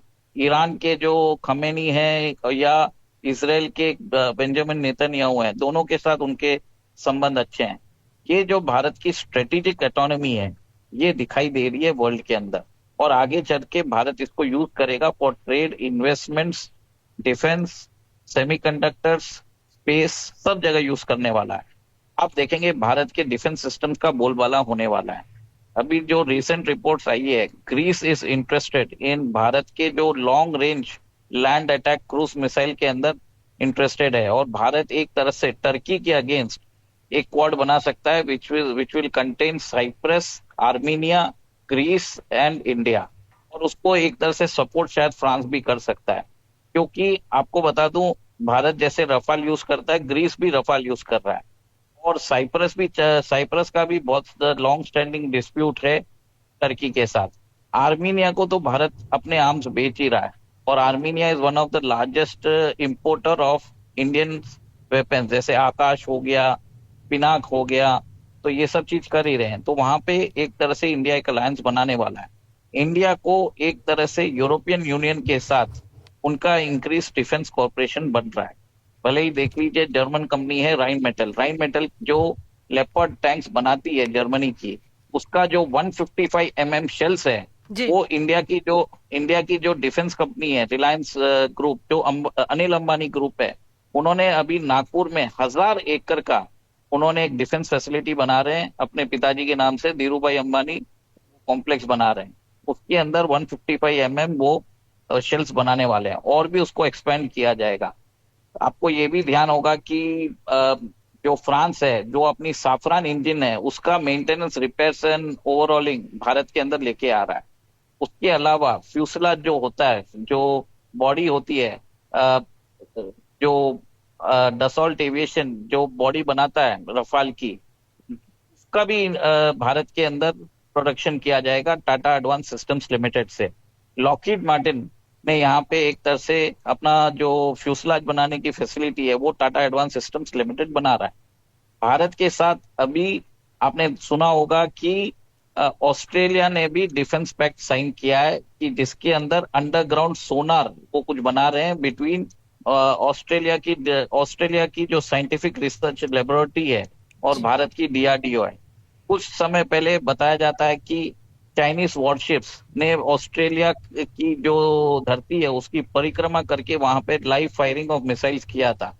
तो उसके बाद आप ये देखें कि इंडिया और ऑस्ट्रेलिया मैरीटाइम कोऑपरेशन की बात कर रहे हैं for detection of unmanned autonomous vehicles, submarines and nuclear submarines, जो चाइना हमेशा उधर भेजता जा रहा है। तो और भारत और ऑस्ट्रेलिया दोनों क्वाड के मेंबर भी हैं, और आपको मालूम है कि मालाबार जो एक्सरसाइज होते हैं वो दोनों नेशंस कर रहे हैं। देखिए, जापान, इटली और UK 6th generation fighter aircraft बना रहे हैं, उसमें भी वो भारत को एक तरह से इनवाइट कर रहे हैं कि भारत उनके साथ आके इसकी डेवलपमेंट और में भाग ले। उसके अलावा देखिए, जर्मनी के साथ हम न्यूक्लियर सबमरीन्स बनाने वाले हैं, जो शायद इंडियन रुपीस में 50,000 करोड़ की है। फ्रांस के साथ हम स्कॉर्पियन क्लास सबमरीन्स भी अभी और परचेस करने की कोशिश कर रहे हैं, तो नेगोशिएशंस चल रहे हैं। तो बहुत हद तक we are now having an integration. Indian defence जो प्रोडक्ट्स है, उसका जो ग्लोबल आउटरीच है वो बढ़ता जा रहा है। भारत का जो तेजस लाइट कॉम्बैट एयरक्राफ्ट है, उसको भी कम से कम 15 से 20 देश चाहते हैं, क्योंकि आप सोचिए, भारत ने अभी 64,000 करोड़ रुपए देख के 26 फ्रेंच एयरक्राफ्ट लिए थे। जी हाँ। ये रफाल का marine version, that is 4.5 generation है। अगर भारत का ये रुपीस टर्म्स में देखा जाए तो one aircraft is costing 2400 crore. अगर हमें F414 इंजन हमें दे देता है, भारत सेम का same aircraft with better weapons delivery systems 800 crore में रुपए में दे देगा।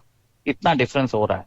The entire global system is feeling threatened with the rise of Indian defence platforms. ऐसा हो गया।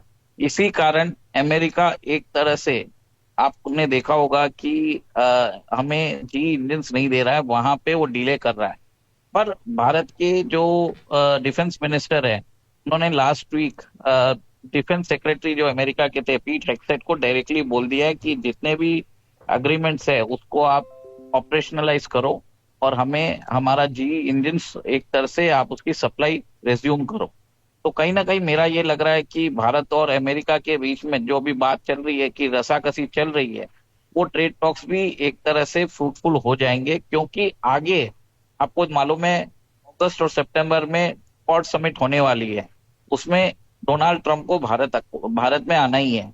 तो अभी वो एक तरह से बार्गेनिंग चिप ले रहे हैं for a favourable terms. Bharat agree नहीं कर रहा है, पर मेरा मानना है कि कुछ ही दिनों में हो जाएगा, जब लोगों को क्योंकि वहां के जो मिलिट्री इंडस्ट्रियल कॉम्प्लेक्स है उनको मालूम है कि भारत का इंपॉर्टेंस क्या है। वो अगर अमेरिका ने वहां पे डिले किया तो यूरोप बाजी मार लेगा। यूरोप की फर्म्स भारत से एक तरह से डिफेंस पैक्स करती जा रही है जी। ग्रीस हमारे से इंटरेस्टेड है, आप देख लीजिए साइप्रस इंटरेस्टेड है, क्रोएशिया इंटरेस्टेड है, सबसे बात चल रही है। जो ब्रह्मोस मिसाइल डिफेंस तो आप सिस्टम ये कह रहे हो कि आने वाले समय में आप बोल रहे हो कि डिफेंस सेक्टर बहुत बहुत लीप्स एंड बाउंड्स में आगे बढ़ेगा, ये कह रहे हो आप? Yes yes. तो जो देखिए इस समय हमारी क्या कितनी एक्सपोर्ट है उमेश जी? मैं वही बता रहा हूँ, 2014 में हमारे कुछ एक्सपोर्ट थे, 700 करोड़ रुपए का एक्सपोर्ट था, और लास्ट ईयर जो फाइनेंशियल ईयर था उसमें 24,000 करोड़ INR का एक्सपोर्ट किया गया था। हमारा ऑपरेशन सिंदूर से पहले टारगेट था 4 साल में शायद हम 50,000 करोड़ हम रीच कर लेंगे। पर जिस हिसाब से भारत के प्रधानमंत्री सारे विश्व में टूर कर रहे हैं और ऑपरेशन पोस्ट ऑपरेशन सिंदूर, भारत सरकार ने एक एम्बिशियस टारगेट लगा के रखा है 2 लाख करोड़ का जी। और इसके अंदर आप देख रहे हैं कि भारत बाहर से डिफेंस सिस्टम्स ले भी रहा है और वहां पे इंडिजनाइजेशन की भी बात कर रहा है। और आपने ये भी देखा कि रशिया हमको सुकोई 57 का सोर्स कोड भी देने को तैयार है और एक तरह से बोल रहा है कि पैसे हम रुपए में ले लेंगे, आपके साथ को प्रोडक्शन करने को तैयार है, को लोकलाइजेशन को करने को तैयार है, IPR राइट्स भी हम दे देंगे ताकि आप इसको जो IPR राइट्स हम दे देंगे और IPR राइट्स देने के बाद आप एक्सपोर्ट भी कर पाओगे।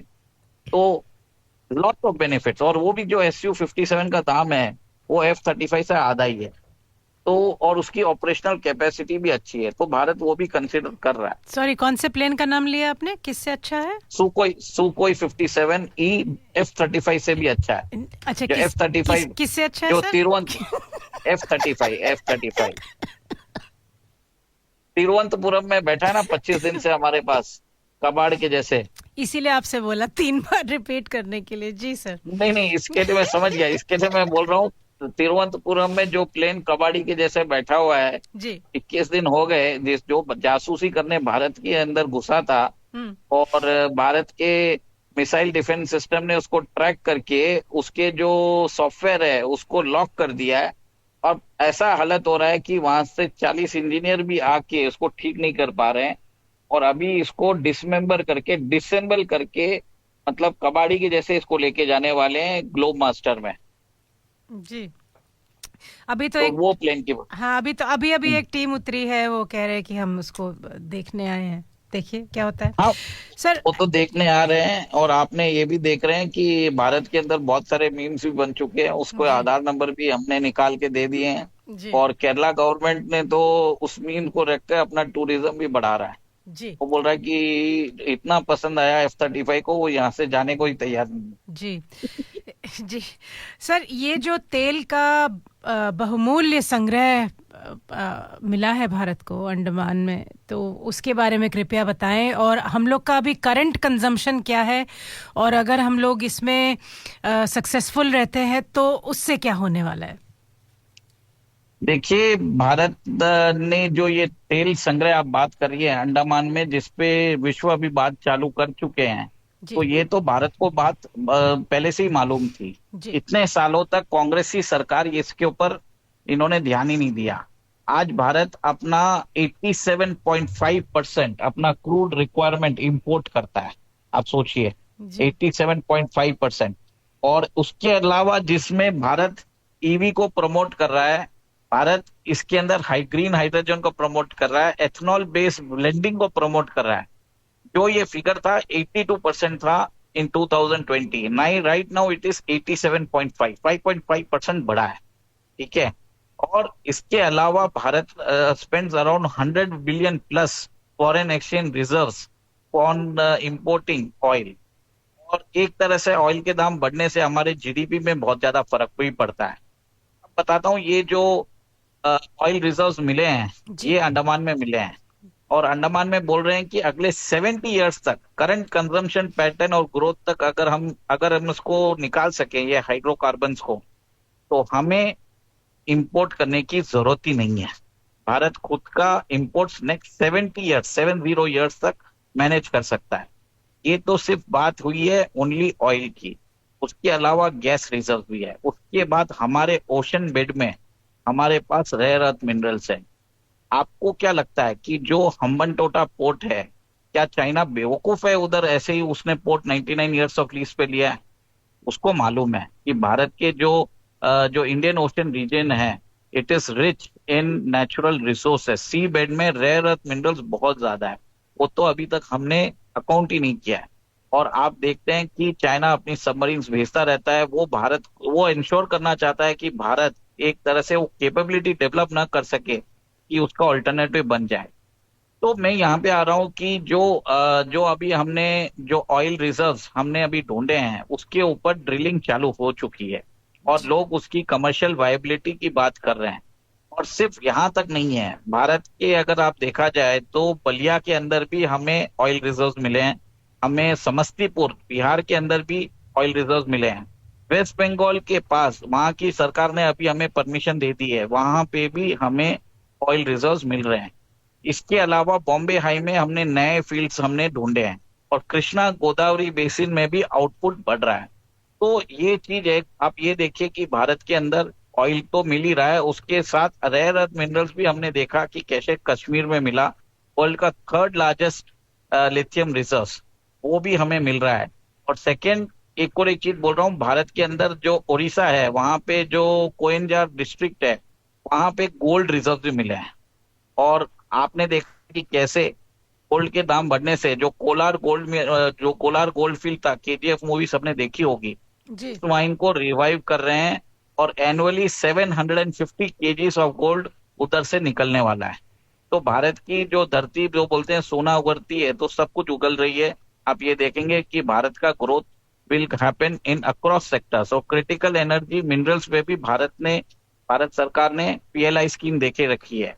और पीएलआई स्कीम के द्वारा उन्होंने एक तरह से वहां पे लोगों को जो भी इंडस्ट्रीज आ रही है उनको बेनिफिट्स दे रहे हैं। हम एक तरह से सेमीकंडक्टर्स के ऊपर भी हमने उनको पीएलआई स्कीम में बेनिफिट दिए हैं। धौलेरा में हम एक सेमीकंडक्टर सिटी बना रहे हैं, फिनटेक सिटी बना रहे हैं गिफ्ट सिटी में, अहमदाबाद के पास। जी। जी।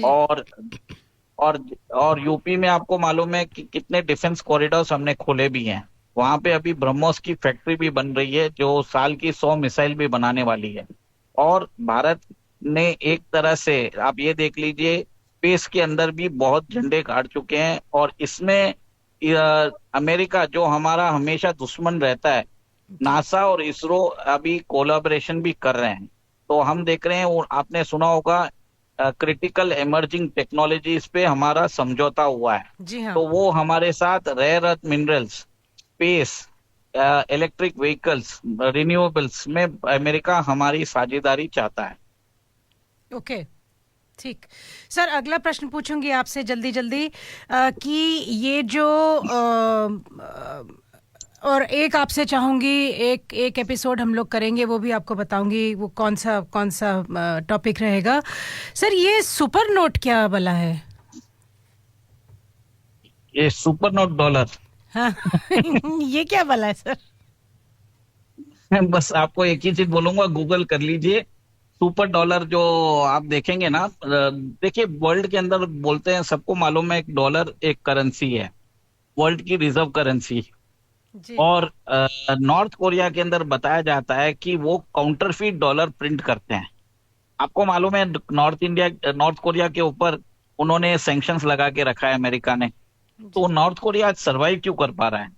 बताया जाता है कि चाइना ने उनको इंक, पेपर और मशीनरी दे के रखी है। और आज जो काउंटरफिट जो डॉलर होते हैं वर्ल्ड में, वो जी नॉर्थ कोरिया प्रिंट करता है, और नॉर्थ कोरिया ने उसी काउंटरफिट डॉलर के द्वारा अपना मिसाइल और न्यूक्लियर प्रोग्राम को एक तरह से उन्होंने फंड किया है। और इस काउंटरफिट डॉलर को जो डिस्ट्रीब्यूशन नेटवर्क किया है वो पाकिस्तान ने किया है, और चाइना ने भी किया है। चाइना ने डायरेक्टली तो नहीं कर सकता क्योंकि यूएस के सैंक्शंस लग जाएंगे, चाइना के अंदर इन्वेस्टमेंट्स किए हैं। तो China has actually help North Korea to develop counterfeit dollar. तो उसको काउंटरफिट तो बोल नहीं सकते, डुप्लीकेट डॉलर तो बोल नहीं सकते, इसके लिए उन्होंने सुपर डॉलर का नाम दे दिया। अगर आप चाहो तो उसको आप अगर उसको गूगल में डाला तो आपको विकिपीडिया का पेज ही मिल जाएगा।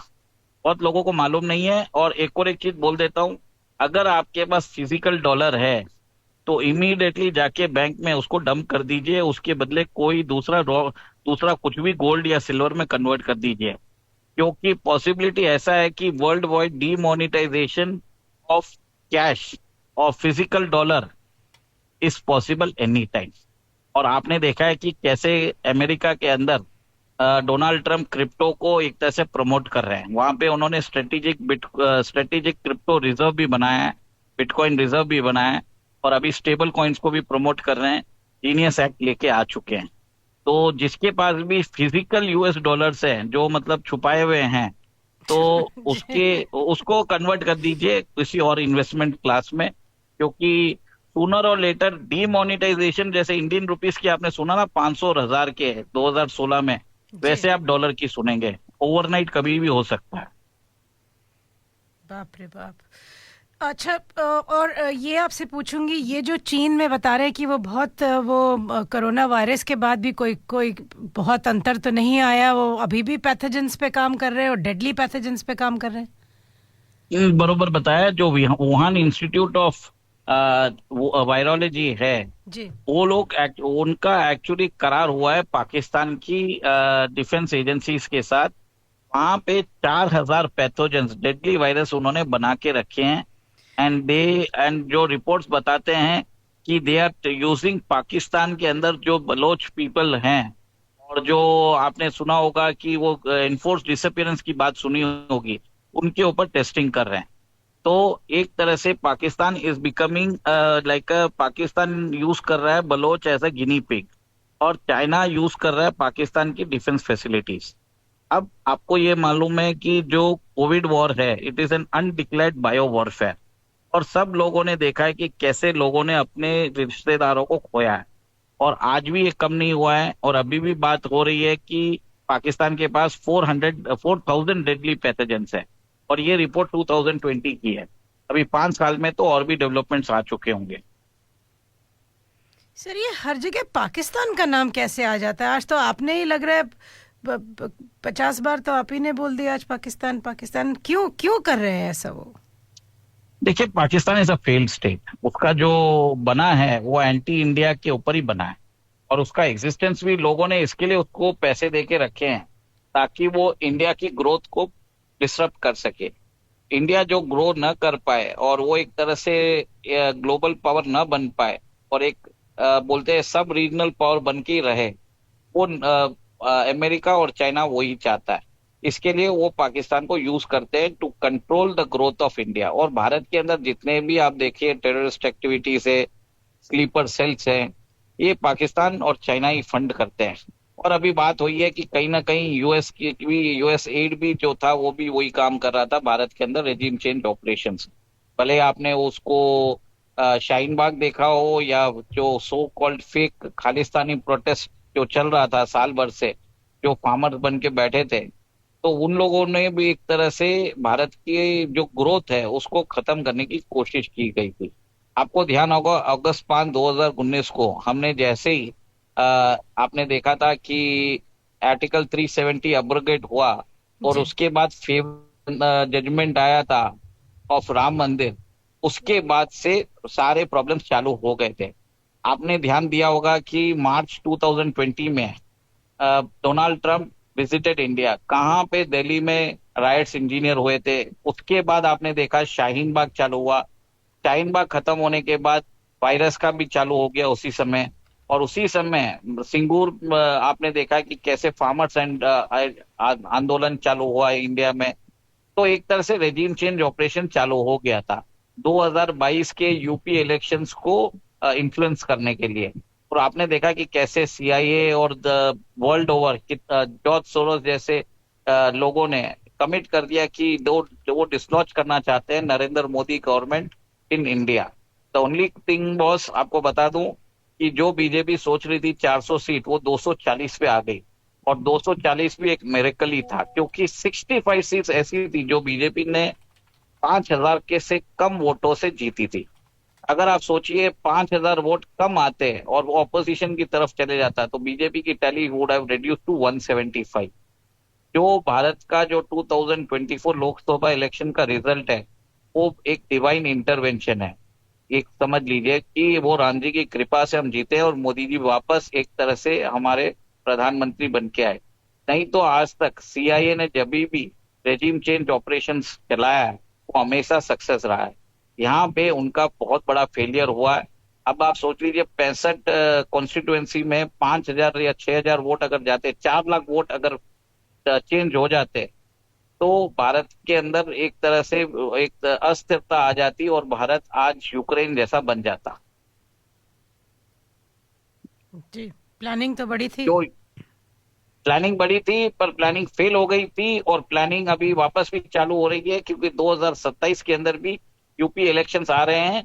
और आपने देखा है कि कैसे सडनली महाराष्ट्र में आपने देखा है कि कैसे भी वहां पे लिंग्विस्टिक इश्यू को जिंदा किया गया, वहां पे यूपी और बिहार के लोगों को मारा गया और स्पेसिफिकली यूपी वालों को ज्यादा किया गया। ये सब वापस चालू हो गया 2027 यूपी असेंबली इलेक्शंस के लिए। तो ये ऑपोजिशन ने एक तरह से वहां पे यूपी के जो निवासी है उनको टारगेट करके बीजेपी को डॉक में लेने की कोशिश की है। और एक तरह से आप ये देखेंगे कि ये जो अपर्णा जी, आप ये देखेंगे ये आगे जाके वायलेंस बढ़ने ही वाली है। तो हमें सतर्क रहने की जरूरत है। और सबसे बड़ा प्रॉब्लम रहेंगे, हम देखेंगे हाइपर हिंदूस, जो एक तरह से देश के अंदर जो बात करेंगे कि मोदी जी ने क्या किया है, मोदी जी सबका साथ सबका विकास की बात करेंगे, मौलाना मोदी बोलेंगे, और एक तरह से अपने आप को भगवा रंग कपड़े पहन के वो बोलेंगे मुसलमानों को हटाने की, पाकिस्तान भेजने की, और वो वहां पे अपने आप को एस्टेब्लिश करने की कोशिश करेंगे। ये सब जो हाइपर हिंदूस है, जो इलेक्शन के टाइम पे आके बात करेंगे, ये कांग्रेस पार्टी और समाजवादी पार्टी के इम्प्लांट्स रहने वाले हैं। आपको बता दूं 2022 में एक यति नरसिंहानंद आया था। इस आदमी का अगर आप देखा जाए, इसके फादर के कांग्रेस के नेता थे और ये खुद मॉस्को में पढ़ा हुआ है, कम्युनिज्म विचारधारा से प्रभावित है। पर उस समय इलेक्शन से पहले इसने बहुत ही एक तरह से आपत्तिजनक भाषा बोली थी और इसको कवर किया था वायर ने और इसको इन्फ्लेमेटरी बनाया था। ये सिमिलर चीजें वापस चालू होने वाली है। 2027 के यूपी इलेक्शंस 2 साल बाद में आ रहे हैं। ये मैं अभी से बता देता हूँ, उसको इन्फ्लुएंस करने के लिए अभी से जो एलेक्स सोरस है, जॉर्ज सोरस तो अभी एक तरह से आपको मालूम है वो तो साइड में बैठ चुके हैं। उनके जो पुत्र है एलेक्स सरोस, उनकी शादी हुई है हुमा अबेडिन से, और हुमा अबेडिन जो है पाकिस्तानी है। और जी हमारे यहाँ से भी लोग गए थे उस विवाह में जी। हाँ, हमारे यहाँ से भी एक पॉपुलर, हाँ, वो उस निकाह में जो है उसमें गए थे। और हुमा अबेडिन जो है वो she was the campaign adviser for Hillary Clinton, और वो पाकिस्तानी ओरिजिन की है। और बताया जाता है कि वहां से फंडिंग वापस चालू हो चुकी है। और ये जो महाराष्ट्र के अंदर आपने देखा है कि कैसे ये ठाकरे ब्रदर्स अभी आके वो जो यूपी के जो गरीब लोग हैं उनके ऊपर तो हाथ उठाते हैं, पर वो बॉलीवुड के जो लोग हैं जो वहां पे दूषित कर रहे हैं हमारी संस्कृति को, उनको कुछ भी नहीं बोल रहे हैं। तो इसका क्लियर कट मेरा अंदेशा है कि यूपी इलेक्शंस के लिए इन लोगों ने एक तरह से जंग चालू कर चुके हैं। और बिहार भी sir, Bihar is round the corner. जी yes, Bihar is down the corner. Bihar तो क्या है, वो एक अलग ही डायनामिक्स है। वहां पे तो चालू कर चुके हैं, प्रशांत किशोर आ ही चुके हैं ना। वो तो साल 1.5 साल से उनका ऑपरेशन चालू है। But ultimate thing is UP. UP is like a strong hold for BJP, और वो यूपी में समाजवादी पार्टी और कांग्रेस की सरकार को लाना चाहते हैं। और एक तरह से जो भी बीजेपी शासित राज्य रहेंगे, और जो आप देखेंगे वहां पे कम्युनल डिस्टर्बेंस क्रिएट करने की कोशिश की जाएगी गोइंग फॉरवर्ड। जो 24 से 36 महीने हैं, ये आपको देखना पड़ेगा। जो भगवा भगवा रंग पहन के भ्रामक बातें बोलेंगे, आपत्तिजनक बातें बोलेंगे, मुसलमानों के अगेंस्ट बोलेंगे, उन लोगों को समझ लीजिए ये कांग्रेस और समाजवादी पार्टी के इम्प्लांट्स है। क्योंकि मोदी जी कभी भी एक तरह से ये सब बातें नहीं बोलेंगे, और एक तरह से हमारे जो बीजेपी के कमिटेड सपोर्टर है उनको गुमराह करने की कोशिश की जाएगी। उनको बोला जाएगा कि आप अपना वोट मत डालिए, आप नोटा डाल दीजिए। तो एक तरह से ये साजिश चालू होने वाली है। और आप ये भी देखेंगे कि बहुत लोग बोलेंगे कि भारत के लोग भारत छोड़ के बाहर जा रहे हैं, इतने टैक्स यहाँ पे हैं वहां पे नहीं है। ये चालू हो चुके हैं। बहुत सारे जो सो कॉल्ड फाइनेंशियल एक्सपर्ट्स हैं, उन्होंने सोशल मीडिया पे रील्स बनाना चालू कर दिया है, और वो बता रहे हैं कि भारत में इस साल भी 3,500 लोग जाएंगे। देखिए सर, देखिए मैम, हर साल भारत से बाहर लोग जाते हैं, बट ये बात को अभी जो लेके आ रहे हैं, एक इस प्रेजेंट डिस्पेंसेशन के खिलाफ करने की कोशिश की जा रही है। अपॉर्चुनिटीज जब मिलती है, भारत के लोगों ने माइग्रेट किया ही है। क्या भारतीय मित्तल ने माइग्रेट नहीं किए बाहर? वो तो पहले से ही माइग्रेट कर चुके थे। जो माइग्रेशन पहले हुआ था अभी तो बहुत कम हो गया है। अभी तो बात हो रही है कि बाहर से लोग, अमेरिका और यूके से लोग भारत आना चाहते हैं, क्योंकि वहां पे अपॉर्चुनिटीज ट्विंडल हो रही है। तो वो बात कोई नहीं करता है। बट यहाँ से जो मिलियनर्स बन के जा रहे हैं, उसकी बात को एम्पलीफाई किया जा रहा है। भारत की फिनांस मिनिस्टर के खिलाफ बातें मतलब चालू हो जाएगी। भ्रमित कर दो, पथ भ्रमित कर दो, जो जिस मार्ग पे भारत चल रहा है। देखिए, आपसे बात कर रहे थे उमेश जी, और ये ब्रेकिंग न्यूज आ रही है। ये अंग्रेजी में आई है तो पढ़ देती हूँ। India sends geologist to Zambia for a 3-year mission to explore copper and cobalt. देखिए, यही तो मैं बता रहा था। मैंने आपको यही बोला था कि मोदी जी एक तरह से ऑल्टरनेटिव दे रहे हैं to rescue Africa from the depth trap of China. China घबराया हुआ है, और जाम्बिया नहीं, इवन आप देखेंगे मोजाम्बिक के साथ, नाइजीरिया के साथ, और भी बहुत सारे कंट्रीज है, उनके साथ वो कोऑपरेशन बढ़ा रहे हैं। और भारत अपना सॉफ्ट पावर यूज कर रहा है। बाकी आपने देखा होगा कि फ्रांस कैसे एक्सप्लॉइट करता था इकोवास के नेशंस को, चाइना अभी कर रहा है। भारत उनसे एक तरह से इंक्लूसिव म्यूचुअल ग्रोथ की बात करता है। ये चीज है भारत की डिफरेंस। और आप ये देखेंगे कि लोग मोदी जी के अगेंस्ट भी बात करना चालू करेंगे। बहुत लोग बोलेंगे कि 75 साल हो चुके हैं, मोदी जी ने खुद का रूल ब्रेक किया, क्योंकि सितंबर में मोदी जी का बर्थडे आ रहा है और वो 75 साल के हो जाएंगे। तो लोग यहाँ पे भी बात करेंगे कि मोदी जी को रिटायर होना चाहिए। और ये सब चीजें कैंपेन चालू होगा सोशल मीडिया में। मैं एडवांस में आपको बोल रहा हूँ, ये एलेक्स सोरस और जो Congress, Samajwadi party, ISI, CIA, CCP सब मिलके भारत के अगेंस्ट काम कर रहे हैं। अभी तो इसके अंदर बांग्लादेश, अजरबैजान और टर्की भी जुड़ चुके हैं। आप ये नोट कर लीजिए, ये सब नेशंस भारत के दुश्मन हैं। सीधी बात है। वहां से अगर कुछ भी आए तो इनको सोच लीजिए मोदी जी के अगेंस्ट बोल रहे हैं। सीधी बात आप समझ जाइए। अभी मोदी जी का ऐसा है कि 75 ईयर्स हो रहे हैं और लोग बोल रहे हैं कि उनको रिटायरमेंट लेना चाहिए। जो मोदी जी की खुद की पॉलिसीज थी, जिसके द्वारा मुरली मनोहर जोशी और एल के अडवाणी रिटायर हुए थे। देखिए, उस समय बात अलग थी और आज की बात अलग है। भारत आज जो ग्रोथ फेज पे जा रहा है, वहां पे मोदी जी का रहना जरूरी है। भारत के ऊपर अभी आपने देखा ऑपरेशन सिंदूर पाकिस्तान ने अकेले नहीं किया था। We were fighting a war with Pakistan, Turkey, China and Azerbaijan. 4 देश मिलकर भारत के ऊपर हमला कर रहे थे। भारत ने 4 दिन में वो युद्ध को कैसे समाप्त किया सबने देखा, विथ मिनिमम कैजुअलिटीज। सबने भारत की जो प्रिसीजन स्ट्राइक्स है उसको अप्रिशिएट किया। और अभी तो ऐसी बात हो रही है कि बिलावल भुट्टो ने आज सुबह बोला कि मौलाना मसूद अजहर को हम आपके हवाले कर देंगे। पाकिस्तान के सुर भी बदल गए। मैं वापस उसके ऊपर आऊंगा, पर मैं ये बताना चाहता हूं कि आज जिस स्थिति में देश गुजर रहा है, वहां पे मोदी जी की लीडरशिप जरूरी है। और अभी जो बीजेपी के प्रेसिडेंट होंगे, उसका जो वो एक तरह से मेरे हिसाब से ही will be the bridge between Sangh and BJP. जी सर। क्योंकि 2024 के इलेक्शन में बात की गई थी कि नड्डा जी ने बहुत ही आपत्तिजनक स्टेटमेंट दिया था कि बीजेपी को संघ की जरूरत नहीं है। ऐसा स्टेटमेंट उनके एक्सपेक्टेड नहीं था और उन्होंने ये स्टेटमेंट दे के बहुत सारे जो कर्मठ हमारे जो स्वयंसेवी होते हैं, जो सिर्फ देश के लिए काम करते हैं, उनको नाराज किया और उनका एक्चुअल में अपमान किया है। तो मेरे मान से बीजेपी को ऐसे नेताओं को एक तरह से उनको रिटायर करना बहुत जरूरी है। एक तरह से संदेश जाएगा।